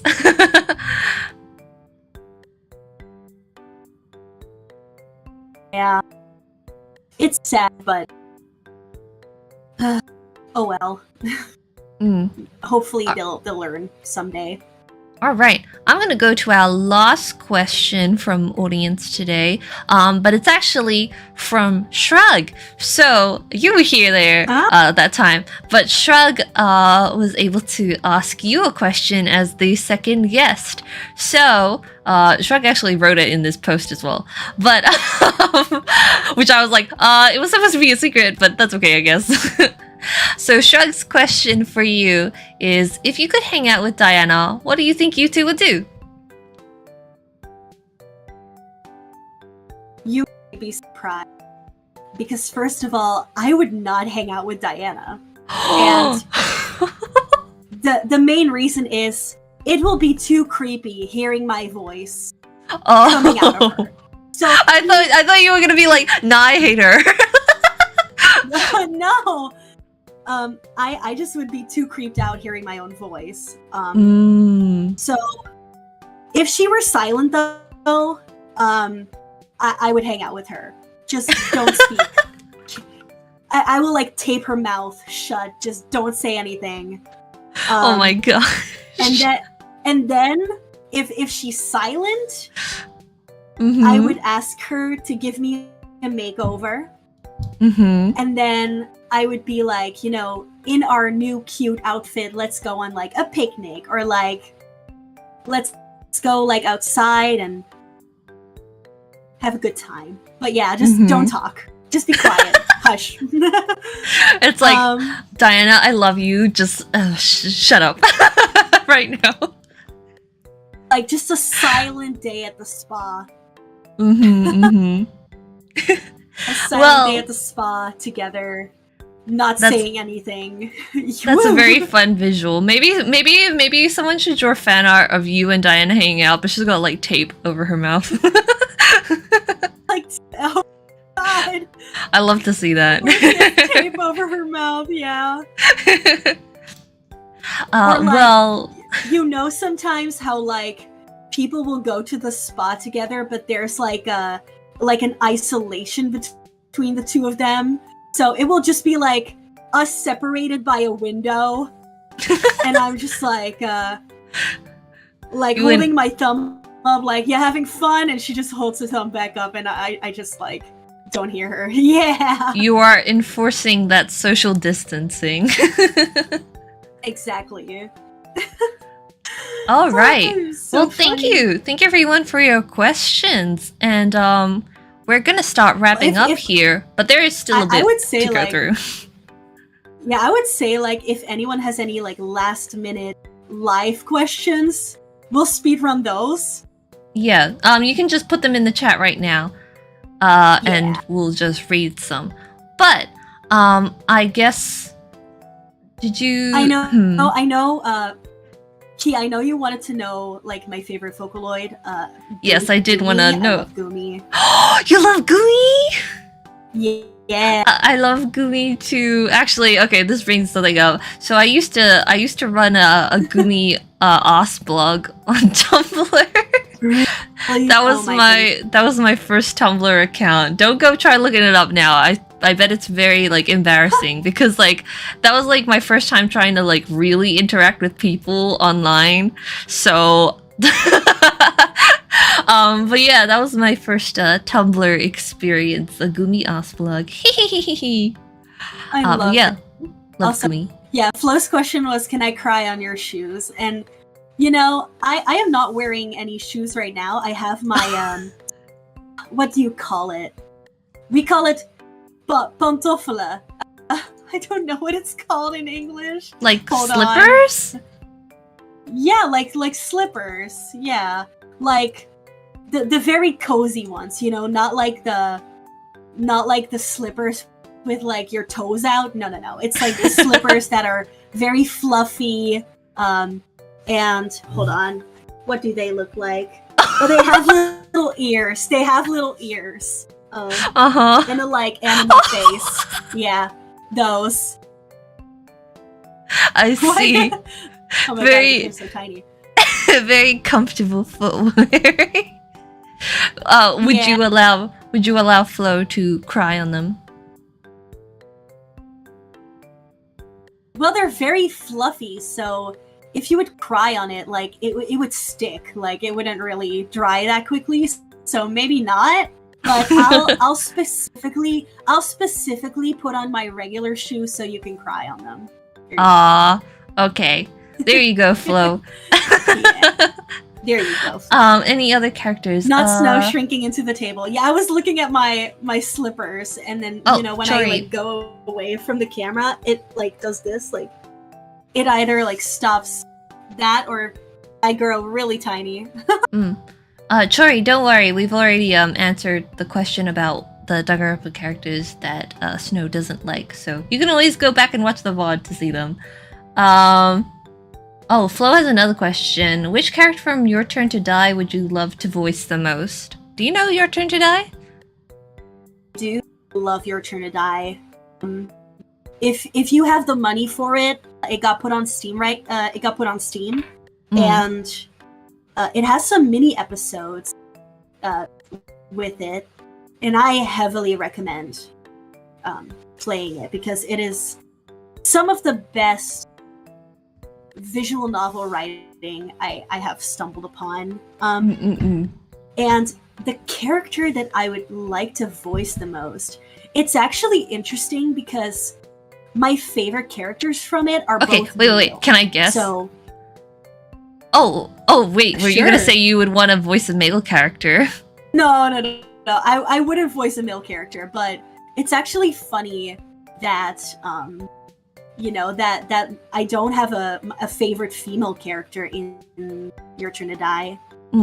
Okay, I will voice assign you, and you can tell me if you agree with this. I think I know who exactly who you assign me because she's very similar to Diana. So is she? I was thinking of Sumaili. Really? Yeah, I don't know, because like you have a very cheery voice and like she's kind of cheery, so like goodness. I don't know. I thought you were gonna assign me now. like the painter girl. Yeah. Well, yeah. no, I want some evil girls. See, the thing is, like, it's really funny you say that because I actually would answer that I like to do Miley the most. Oh. Like, like when I played it on stream, she was like the most fun for me to voice. Yeah. Cool. So yeah, that was really fun. Actually, this might be a little bit of a spoiler though. Like, because the character comes in very late, but she is like one of my favorite characters. So everybody, close your ears if you haven't gone to chapter 3A. Maybe I haven't got to chapter 3. Oh my god. No. But so I will just say bread girl. Like that's all I'll say. Bread. All right. if you know what that means, bread. Thank you for the questions. All right, I think it's just about time to start wrapping up. So let me just ask, how did you feel about this interview stream? I know it was kind of scuffed, but first of all, I'm so glad that we actually got to finish it. I'm so glad.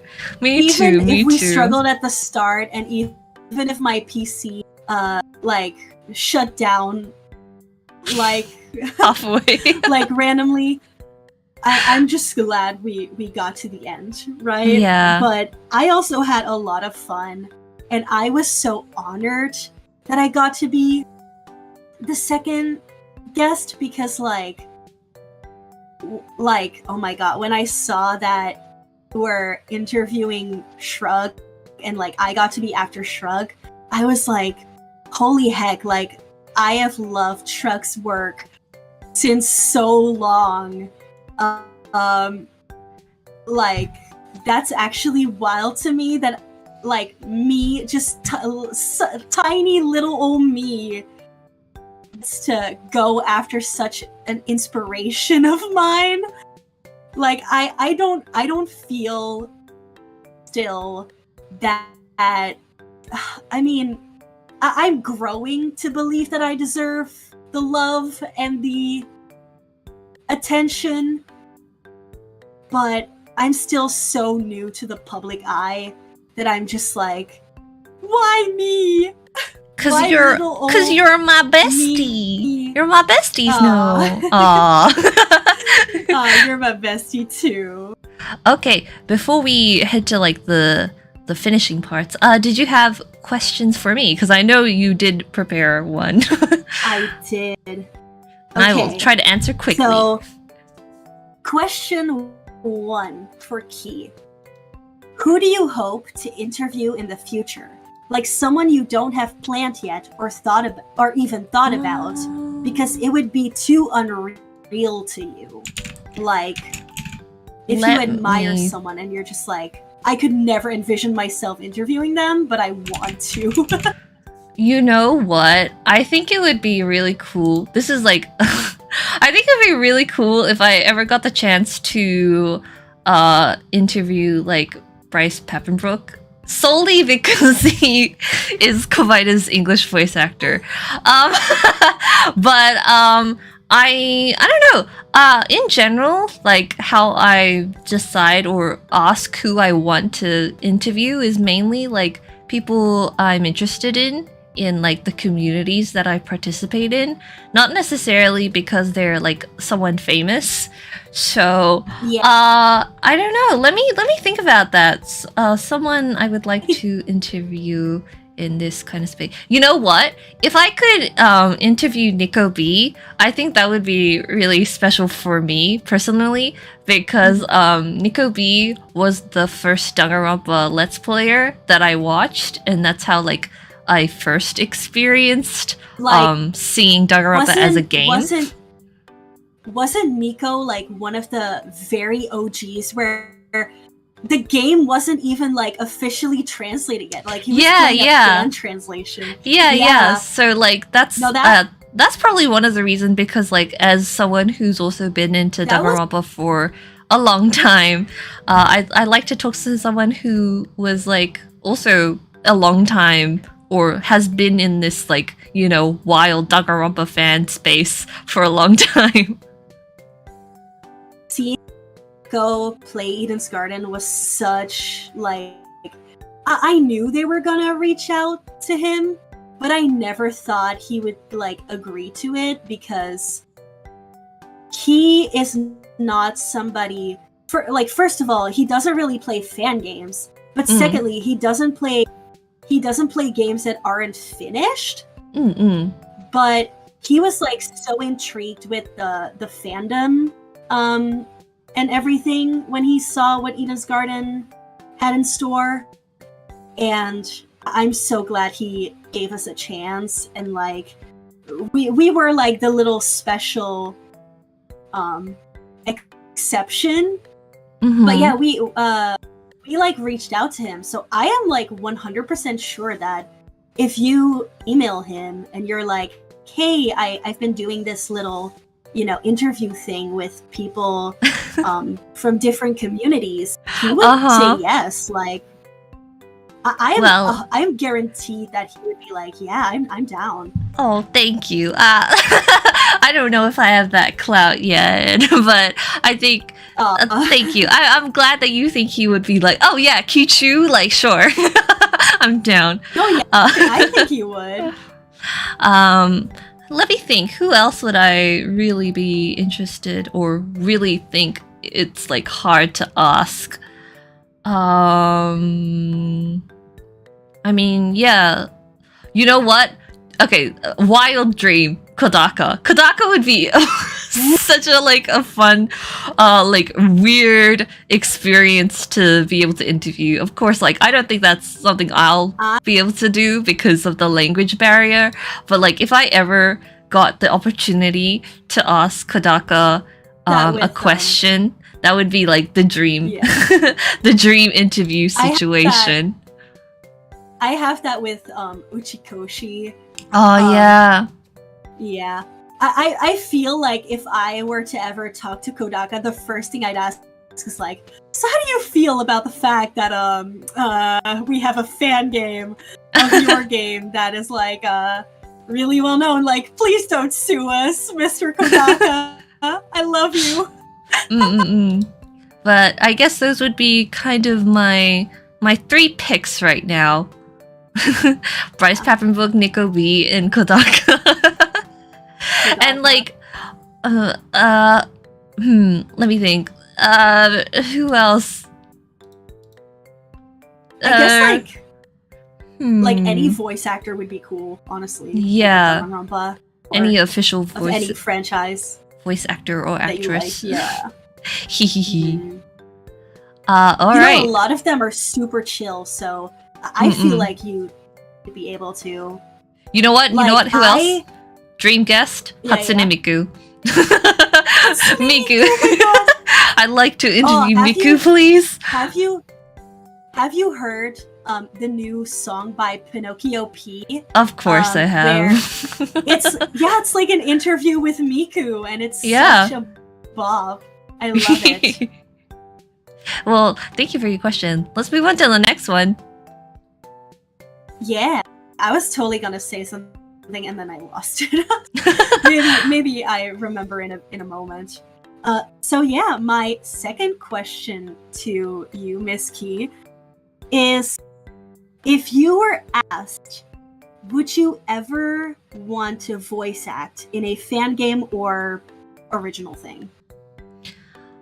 You know, like when I was a kid, voice acting was something that I also like thought about, and I was like, that would be so cool, because like as a child I would always like play with toys with my sister, and then we make like wacky voices and stuff like that. And also being like a cartoon fan, you just like doing the voices of the characters and everything. I don't really think of myself as like an actor though. So I'm not sure if I could probably like express emotions well enough for like a voice acting scenario. But if I ever got the opportunity and like I had a good voice director who would be able to like work within my limitations but also like push my boundaries to like get the best voice acting experience from what I can do, I would love to. You know, like I think I'm good, or I'm like have some experience with like improv, especially with streaming and stuff. Like, don't you like my Komaeda voice? But like, you know, for me, it's not like a career that I could see myself doing. But it's something that I like. Just for fun sometimes. Yeah, it's something that I think is fun, but I'm not sure I currently have the skill set or like the practice to really do like a serious voice acting role, even though like it would be something that I wish I could do. So yeah. And I remembered what I was gonna say. So I also have a little podcast, kind of similar to Cheese to Meet You, but it's more about either people that want to learn about disabilities in the creative sphere, or it's about people that have a disability in the sphere. That's right. Wasn't it called disability? Yeah, because we spill the tea on the disabilities. Yeah. So I got to interview a voice actor from the second AI Somnium Files game. Ooh, wow. Which was so unreal. I think I still have the VOD. It's just like I can't find an editor, sadly, to like edit that down, because it's pretty chunky. And like even the people that offered to do it for free, they were like, oh, this is like way longer than we expected. Like either you're gonna have to pay us or sorry. Like wait, how long was this interview? Like 2.5 to 3 hours. Well, Snow, you realize that our interview has gone on for like 2 hours. Why not just post the VOD? I know. I could, but like, yeah. That sounds really interesting. Like, if you ever do post that VOD, I would want to watch it.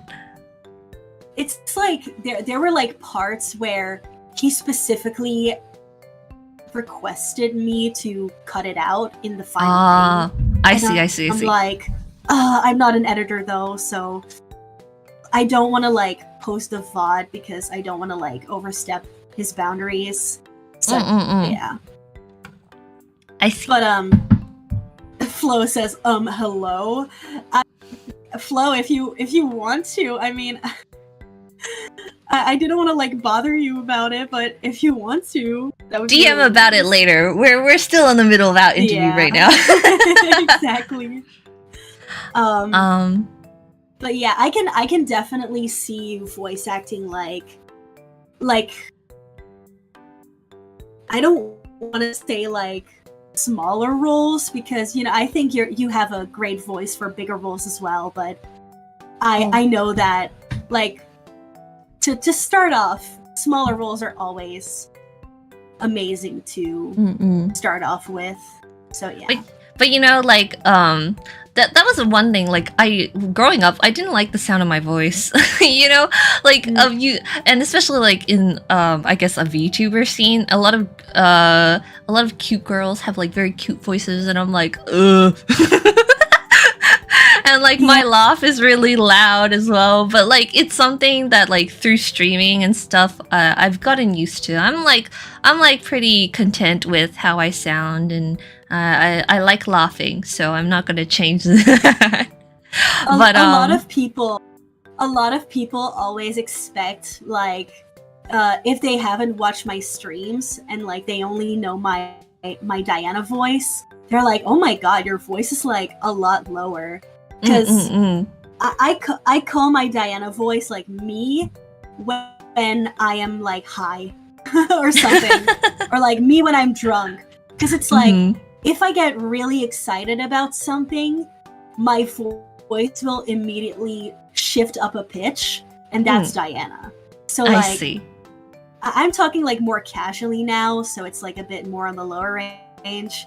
But if I see someone in chat, I'm like, oh hi, you know, like I kind of like get excited and it shifts into that pitch. But yeah. Okay, and then my final question, Khee. Oh yes. This is like, this question will determine the rest of our friendship. oh my god, it's getting really serious Khee. now. Okay. If we were characters together in a death game, could be like a Danganronpa death game or like any death game. Okay. Would you trust me, and like would you kill me, or would you be scared I'm gonna kill you? Like would you trust me? Snow, is there something I should be worried about? Like, are you saying you're untrustworthy? Should I not believe you with my life? You know, I was gonna answer this and be like, you're my bestie, of course I trust you. You think I could kill you? And now you're like, would you trust me? Would you kill me? And I'm like, Snow? I'm asking so that I know that I can trust you to form a bond with me, and like we'll survive together. That's right. We'll be besties. Like, we'll sleep in shifts, you know, that kind of thing. We got the time zone thing going already. So like, I'll be awake in the day, you'll be asleep in the day, and then I'll sleep at night, and you'll be awake at night, and we can look out for each other. Exactly. And I will be that person to, like, if there's like a Nagito like character in the group, or like a Jean type character. Oh my god! I can be the person to keep you at bay and be like, chill. You'll be like, girl, please. we're in a death game right now. Like, please don't get tempted by this. I'm like, remember what we're here for. Remember our bond. Remember what we discussed. And she's to meet you. I get distracted if there's a Komaito. I'm like, huh? Dang. You know, listen, Snow, I gotta say, I'm pretty weak physically. I don't know if I can protect us. You know, if I go down, you're coming down with me. Yeah. Oh my god, we get to be the double death. Oh, we're the chapter 3 victims. We're both not surviving, Snow. That's the answer. Oh my god, you know what I would love now? You know what I would love? Imagine there's a duo, and they have a feeling that they're gonna be a double murder, and for that reason, the person with them is the one doing the kill of the other, because like they're like, hey, we're going, like, I know we're going down together. And they're like, let's just stop to that. Okay, Snow, you realize what you're saying. You're saying you would plan a murder. No. I'm just saying, like, we wouldn't survive. We wouldn't be the killer. We would be the victim. And you're here like, no. What if, you know, self-defense. What if I kill first? That way they can't kill me. I see how it is. I see how it is. We got this, Khee. Watch out for Snow, guys. Get there together. No, we'll get there together, Khee. I promise. That's what you want me to think. No, I promise. I see. Snow sauce, no. Was that your last question for me? How do you think we did? And do I still have your friendship after this? Yeah. Are we breaking up after this stream? No. I'll pull out a ring and be like, you said exactly what I wanted to hear. Thank you. I'll go on one knee again. It's the like third time that I've done this. Khee, when will you accept me? Oh my gosh. I guess for now, I just wanted to say thank you, Snow, for, coming onto my little interview stream. I've been really happy to have you here. Clearly, we've like talked for ages now, like way past the expected time. How long did we take? Oh no, I didn't like. It's okay. Don't even worry about it, because this isn't even the end. We need to like wrap up at this moment. So I just wanted to say now, we're gonna take a look at some projects that you are also a part of and would like to promote. So the first one being Iridescent. So what is it? So Iridescent is going to be both a game and a online singing idol group. I play the character Shiori Miura, and it's actually funny because I'm getting really in character because Shiori is like the canon like composer, I suppose, of the song, and I get to write I got to write the debut song, like the lyrics. We have an amazing composer, though. I could never actually do all the instruments and stuff, but I got to write the lyrics, and I can give a little speak. I've given a speak a couple of times, so I'll sing the chorus. Ooh! Oh my God! Live performance. Sometimes the greatest of days just don't go as planned. Together, hand in hand, forever we shall stand, from now until the very end. And so we're off on a whole new adventure, time to ascend. Upon this flight of stairs, we're flying through the air, a feeling we can comprehend. Oh no, nothing ever gets us. We're standing tall, our feet on the ground. Come on, say it loud, scream it towards the clouds. We'll make it up this stairway, ready, go to tomorrow. Woo! That was great. So, this project, is this song like on YouTube or something? Or is it not released yet? It's going to be. Yeah, it's not released yet, so definitely watch out for that. Yeah, everybody, I posted the link to the Twitter, so you can go check it out and follow its progress. But thank you. Wow, live performance for free? Thank you. For free? Yeah. Let's move on to the next one, because you're in quite a lot of things. I know.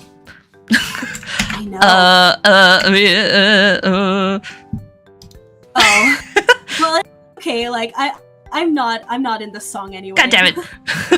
What is Gushiken? Yeah, so Gushiken is actually pretty similar to what Iridescent is going to be.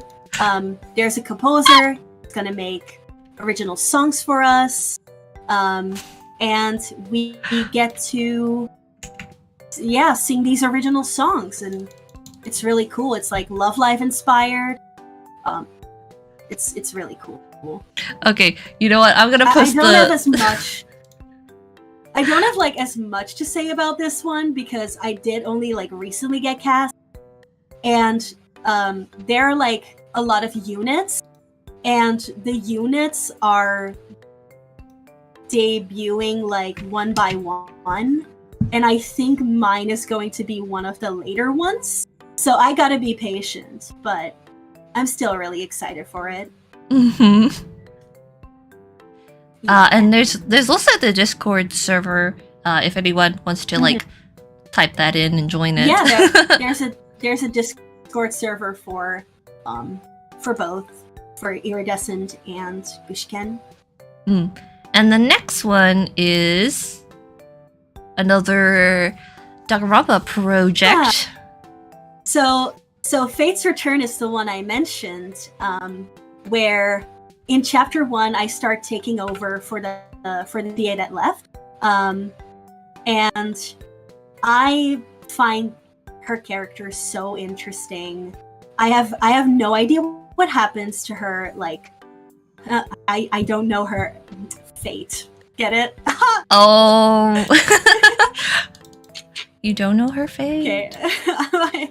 That was very I know that Flo is cheesy. Flo is face palming right now.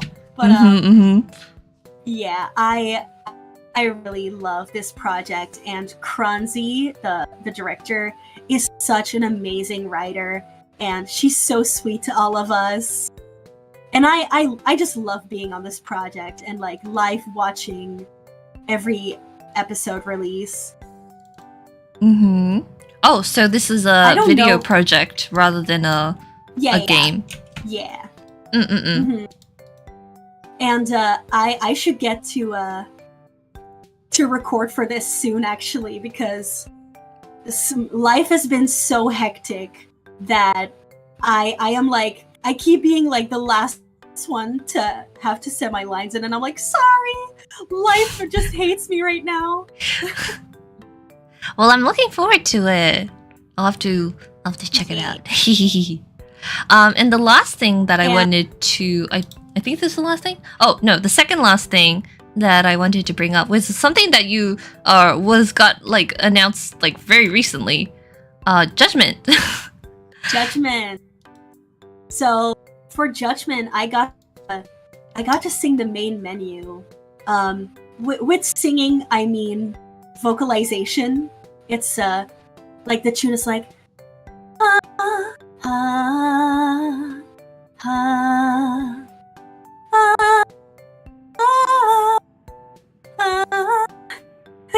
so it's very fun, and Panic made me sound amazing.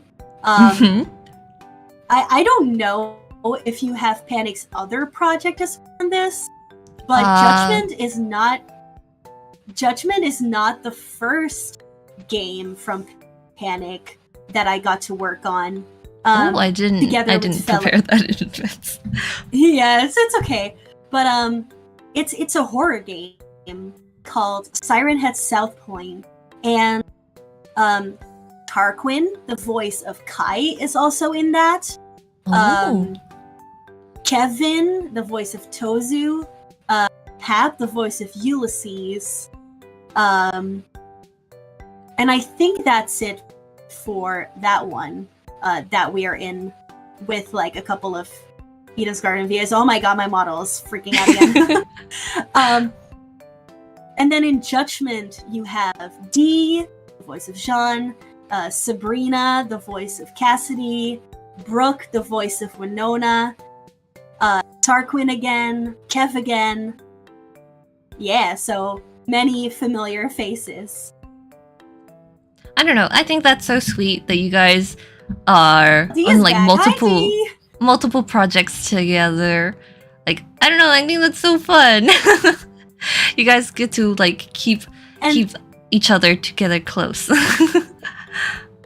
And the thing is, like, for Judgment, it's only the demo. So maybe once the full game comes out, keep an ear out, because wink wink. Ooh. Well, no spoilers. No spoilers. Okay, last slide is you have your own Discord server. Yeah. Okay, so it used to be called the Winter Wonderland, but then I was like, I did like a little rebranding, because I was like, you know, I want a logo, I want a fan name, and then I renamed it to the Snow Globe, because I thought that was a bit more suiting. I think Snow Globe is a great name. Right? And it like matches the logo so well. But yeah. I mean, apart from I call my fans cubies, because cubies. It cubies, because it's like ice cubes, but also if you add a B, it's cubbies, which is like the children of a bear. Which my Sona is a little bear. And then it also sounds like cuties a little bit.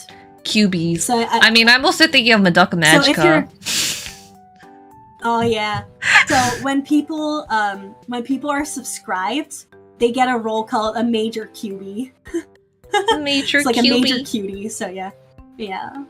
Cute. And I guess apart from your Discord server, people can also find you on Twitter, on YouTube, and on Twitch. Is there anywhere else? Instagram? I like how that's a question. I don't use it a lot though. But yeah. Oh, and I'm on TikTok. Any young people on TikTok? Go follow God. Snow. I love interacting. Like, the Discord community is very cozy of Eden's Garden, and like, I love the cozy vibes. But when I got onto TikTok and I saw the gigantic fandom that's on TikTok making edits and everything, and like even going as far as like cosplays, like, wow, I was just, like blown away. And I love interacting with those people because I'm just like, you know, wow, like, wow. I'm your fan. No, you're not my fan. I'm your fan. Like, and I love doing like little requests, like sometimes I'll make a video like, hey guys, I'm feeling bored. If there's anything you want Diana to say, just request it and I'll record like my sentence as a response to your question. So I've got to do a couple of fun ones. And then recently when D was over, we made some great TikToks. My favorite one has to be the me going, man, I'm so hungry. And then he turns around and he's like, how hungry? It's like, it's so good. Highly recommend watching that. I highly recommend your TikTok. Yes, it's like meme central for Eden's Garden fans, honestly. Some of your finest work, yeah. Exactly. And then, dudes be like, Subway sucks. My brother in Christ, you made the sandwich. Like, that's also a great one. And oh my god, I kept laughing so hard. Like, I had to ask to do the reverse croissant because originally I was like, I'll be the one going, today I wanted to eat a croissant, right? And then he would go, croissant. But every single time he said croissant as Jean, I just burst into like the biggest laughter. Like, I could not do it. Like, it kept like being a blooper. And then I was like, you know what? You be the one going, today I wanted to eat a croissant. Like, I'll give the croissant. And that one ended up working out, so yeah. Well, that's fun. I'll have to actually check out your TikTok because I haven't seen it yet. And I mean, of course, I have like other socials, but I'm like, you know, those are more for friends or like. So yeah, like go everybody, go follow Snow. Imagine I would give out my WhatsApp. Imagine, just like, hey guys, here's my number. No. Don't dox yourself. Exactly. But yeah.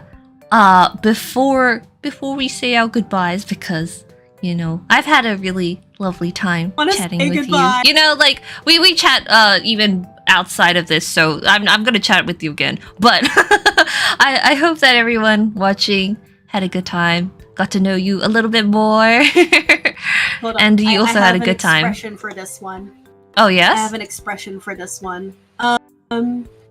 Not the smug face, the sag face. Yes. F3. Okay. Oh my god, you're so cute. Can you like I zoom also- in with that face?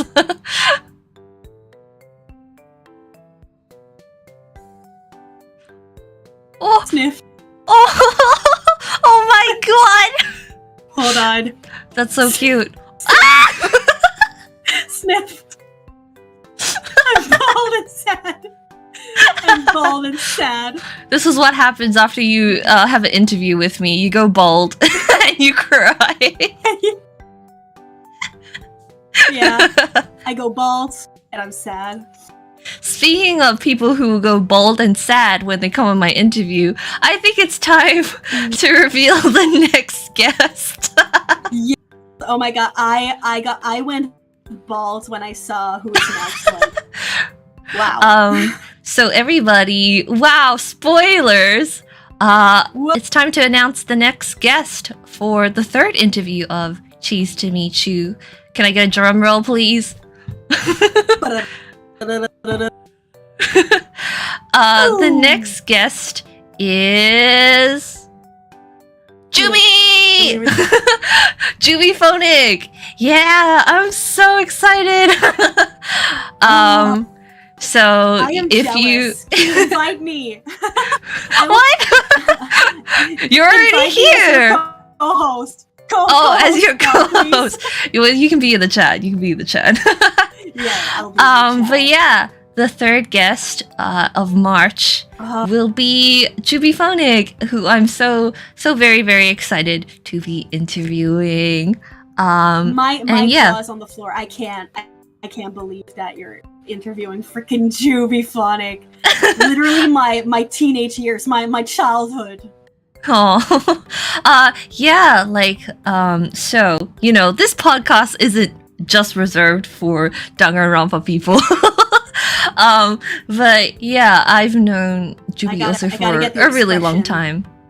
I've known Juby for a really long time. So I'm really excited to get Juby on, and yeah, I guess it's time for you now, Snow. This is your time to shine. You get to ask Juby a question. Okay. Whew. I wrote this down. I have like a whole message. I was like, questions? Nah. Let's send a message. Oh, okay. Okay. So I'm gonna read it out, right? Mm-hmm. I said, "Hi, Juby. Oh, that's wild that you're after me. You've been a major inspiration to me and helped me to get where I am today. I can't thank you enough. So, we are both voice actors, and I'm sure there are many characters, genres, and franchises that we would both love to voice in one day. However, my question is a little bit different. What is a character / genre or franchise that you would not want to do? Thank you so much beforehand for answering, and thank you for making my teenage years better." Ooh. Well, actually, Snow, do you have a genre you don't want to voice in? I will not voice for the no-no. Oh, you're right. Yeah. I will not voice the no-no. The Komaida and Hajime game that you've been playing. I would not do that. Yeah, go check those out for some really great voice acting. Yeah, From me. I love watching them, but I would never be comfortable enough, like, Uh-huh, voicing those myself. Yeah. Much respect to voice actors Look who at do Dee's, like, adult little work. emoji that he posted. If you know, you know. If you don't know, you don't have to Everything- go watch it. Everything's wholesome here. Everything is very right, wholesome. Khee? Yes, Nothing, yeah. extremely Nothing wholesome. wrong here. Mhm. Very wholesome. Oh my goodness. That being said, let's have a very wholesome goodbye to everyone. Yeah. Thank you everybody for coming to this stream. It went way longer than I first imagined, but thank you for sticking in there. Thank you to Snow for being here with me. Thank you to everyone who sent in a question. Snow, you want to say some thank yous? Thank you. Yes, thank you so much, everyone. I would love to like individually thank everybody. But, oh my god, like there so many more people showed up than I initially thought. So I'll just generalize it and say like thank you to the fans. Thank you to the people at Eden's Garden, the writers, the directors, literally every position, the voice actors. Like as I said, they're not only my talented coworkers, they are also friends that I get to cherish for life. So, yeah. That's so sweet. And thank you, Khee. Of course, thank you, Khee. Oh, you're welcome. Could not forget you. Thank you as well. But yeah, thank you so much for again being on my interview, because you agreed to it before I even like did my interview with Shrug. I'm pretty sure. Yeah. Like, so thank you for I trusting that I could do a good job. Yeah, of course, you did amazing. So thank you everyone for coming, and we'll let you go now. Thank you. Go follow Snow on all her social medias. And go give her projects your support. To anyone who is watching this back later, like the VOD, thank you for watching as well. A little shout out to those VOD watchers. We really appreciate you. And we also appreciate the lurkers, because, you know, not everybody feels comfortable, or they just want to listen to something as they're trying to fall asleep. We appreciate you as well. Thank you, lurkers. Sorry for laughing really loud if you were trying to fall asleep. Oh no.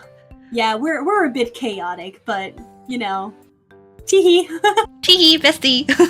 Alright, bye everyone. See you next time. Bye. Yeah, bye. Bye.